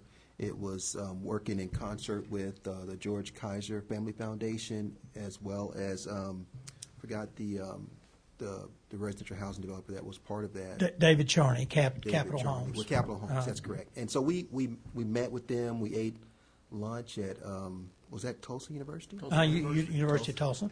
University of Tulsa. Yeah. And so we were able to get like a bird's eye view or a snapshot of what they did to redevelop an area of Tulsa. And so, since that time, I've been excited. First of all, seeing a residential developer building that kind of caliber housing, residential housing. And in order for us to grow in this community, we're going to have to, increase the number of rooftops we have here citywide. And so this is one of the strategies that we will be employing from a redevelopment, economic development standpoint, to increase that so we can help with the retail development. So you're going to need housing and retail development to kind of happen at the same time. And that kind of goes to one of the points I heard earlier about the,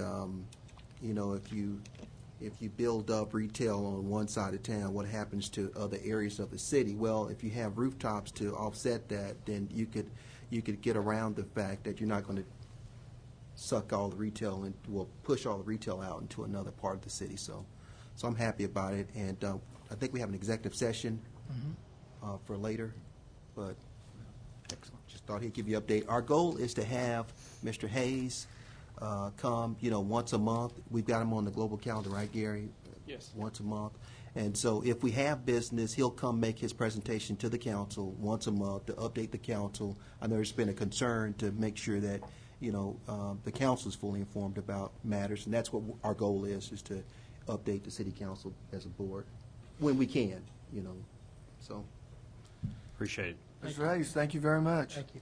We appreciate it. And there's no action to be taken, so we'll move to number 21. Consider approval to accept 12 donated smoke detectors from Service Master Cleaning and Restoring, Jeff Mueller Sales and Marketing, to be installed in homes within the community as part of the Muskogee Fire Department smoke detector program. Chief Tatum. Deputy Mayor, Council, I'll try to make this quick. Please. We were donated 12 smoke detectors for our smoke detector program by Service Master Cleaning and Restoration. I would like to recommend approval of this donation. Will you say thank you to him? You bet I did. Okay. Move for time. Second. I have a motion and a second. Do we have any discussion? Roll call. Deputy Mayor David Jones. Yes. James Scully. Yes. Dan Hall. Yes. Marlon Coleman. Yes. Wayne Johnson. Yes. Leanne Langston. Ivory Mann. Yes. And the motion passes. Item number 22. Consider approval of awarding construction contract to the low bidder, Williams Contracting Incorporated, for base bids plus all alternates, A1, 2, 3, 4, 5, 6, 7, and 8, in the amount of $823,600 on First Responders Training Complex, or take other necessary action. Chief Tatum. Deputy Mayor, Council, as I stated last Tuesday in our meeting, we went out for bids for the next phase of the Muskogee First Responder Training Center. And within that phase, we had 3 bids. Prior to that, as I mentioned, I had called approximately 11 or 12 contractors in northeastern Oklahoma, invited them to come to our pre-meeting. And in that meeting, we had 8 contractors show up. We did get 3 bids on completion, and both myself, Public Works, and City Engineering, our architect, Mass Architect, has recommended Williams Contracting Incorporated. Move to approve. Second. Which was low bid, correct? Which was low and best bid, correct. Okay, I have a motion and a second. Any discussion? Yes. I'll put this back on the agenda because I believe we ought to make the contractors accountable that does the work for the city. And I've dealt with Williams Construction before, and they done a phase 2 on Robertson Park. And on some of the work they done, our community association wasn't pleased. I wasn't pleased. And we brought it before, then I wasn't a councilman, I was just a regular citizen. I brought it before the city council, trying to get them to go back and do what they were supposed to do was right. And the reason I'm saying this is because when they came on the job down there, they poured a basketball court for us. This big old basketball court, they poured it in one day. They should have waited. They should have poured it in 2 days. But they worked late with lights on their cars to pour the concrete. And the concrete, after they finished, it was like this, up and down. And so we waited on the kids to kind of play the court down. One other thing they didn't do was keep people off of it, was fence it off. They didn't do that. And I thought that was wrong. So these people they had, these subcontractors, they came out of Texas. Okay? So the next part of it they poured a gazebo, 2 gazebos. But by these other contractors not doing a great job, and we were complaining, so Williams Construction went and got another contractor. That contractor was good. They were out of Tahlequah. But I just wanted the council to know that I have dealt with Williams Construction, and they treated me nice, really. I mean, they were respectable. I mean, they just treated me with dignity and respect as a citizen, and I appreciate that. But I just wanted, I just hope when you get this job that you do the best job you can for our city. And another thing was down there also on the basketball court, it's a flat spot. Every time it rains, it puddles water. If you're using a transit, that water should run right off. That was another problem. But the city never did make them go back and do anything about it. And even the expansion joints, I like things straight. They were crooked. You don't believe me, you can go down there and look at it. And the main thing down there that happened was, when they didn't put this stuff up, somebody come up there with a car and made a big old black mark. I mean, I'm pretty sure y'all remember that. Kind of, but those are the few things that I hope they have learned from, and I hope they do us a good job. I guarantee you I'll be the first one out there making them toe that line. Thank you, Chief Tatum. Well, Video. We do have Williams Construction here in the audience. We've got Travis here if we need to answer any questions. Well, it must be on oversight because Williams Construction has done a project for Muskogee Public Schools. They just completed Rougher Regimented Academy, and any general contractor uses subcontractors, and you do have problems sometimes with subcontractors. But from a general contractor's perspective, I've got nothing but great things to say about them. They're a local general contractor, and I've got the highest regards for them. They're great in communications. Any problems that I had on the job site were taken care of immediately. So I have the greatest respect for them. I'm glad to see them get a project like this. You know, my only concern was that we didn't get enough bids on this project, and I think part of that was it's kind of a unique project. But I'm really glad to see a local contractor and a highly respected contractor get a job like this. So I think it's just really important, like it is with any project, that you provide that oversight that's needed, because things will come up. But I've never had a problem where I didn't bring it to their attention. It was immediately corrected. So I'm really glad to see them on this project. They did the airport terminal, too. Yes, they They actually. did an excellent job out there. Can we move for approval? Oh, we already have a motion in a second. Okay. Any further discussion? Roll call. Deputy Mayor David Jones. Yes. James Scully. Yes. Dan Hall. Yes. Marlon Coleman. Yes. Wayne Johnson. Yes. Leanne Langston. Ivory Van. Yes. And the motion passes. Item number 23. Discuss the annual State of the City address and the accessibility provided to the general public to attend the event and any necessary changes to encourage participation at a future event. Councilor Van. Yes, I put this item on the agenda for Tuesday, and I would like to see some action done on it tonight. My recommendation would be for the city of Muskogee to take over the city, state of the city, and do it ourselves. Because I want, the main idea for this is, I want every citizen in Muskogee to be involved and be able to come to the state of the city. And it needs to happen like on a Saturday when the city employees are off. They can come hear our mayor do the state of the city. Make it accessible to everybody. Our kids, which kids need to learn, they learn history and government in school, so they need to know how government is run. And the way it's been done in the past, it hasn't been accessible to everybody in the city of Muskogee. We have taxpayers here in the city of Muskogee that couldn't come. That's, and I'll say the reason they couldn't come was because you had to be a member of this organization. If you was a member of this organization, you'd have to pay $20. If you wasn't a member, you had to pay $30. But the thing is, when it first started out, it started up in room C and D. And then it moved down to the Civic Center Arena. So when it did that, it left all the stadium seating open.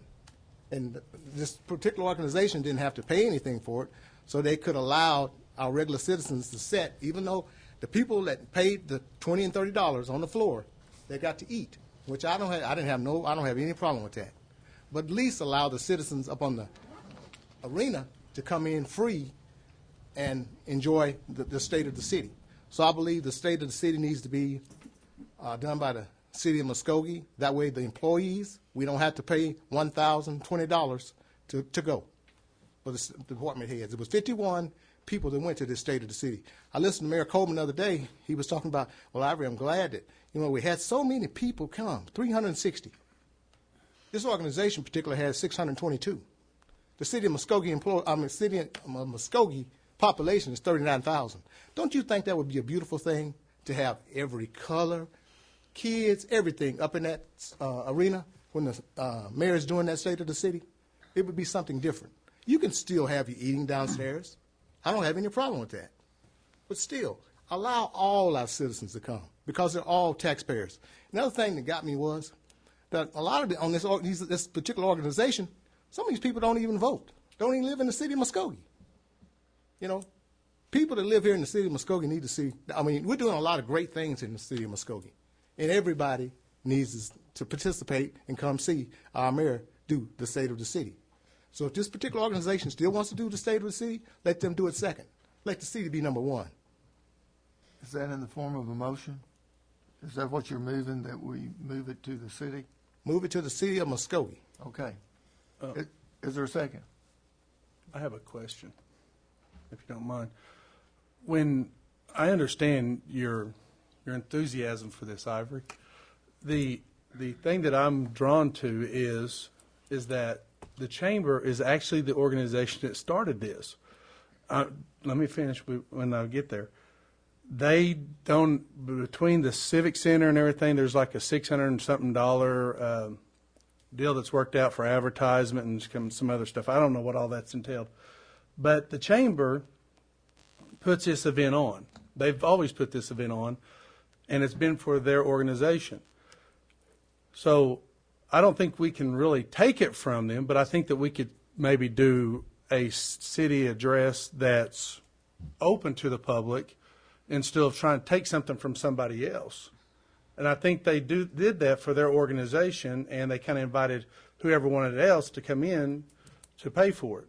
But I think if we want to do something like that, I don't think we should use the words like take it from them, and because I don't think it's our place to take something from somebody that started it. I think what you do is, if you want to have the citizens of Muskogee come in and listen to the mayor talk, and it be free, I think we should open up the Civic Center and have him get up on stage and do that. But I don't think that we should try to take something from the Civic Center that they started. That's my only concern with the words taking, and we should do it. Maybe I'm wrong, and probably you think the same way, is that it should be open to our citizens. But I don't think we should take the organization, the mayor's address from the chamber just because we're not happy the way they do it. Maybe if we put ours on and have him get up there on the stage, everybody will come to ours and they'll have to have just their members go to theirs. That's the way I would look at it. And Councilor Van, I think that this will be my suggestion. If you agree, and you correct me if I'm wrong.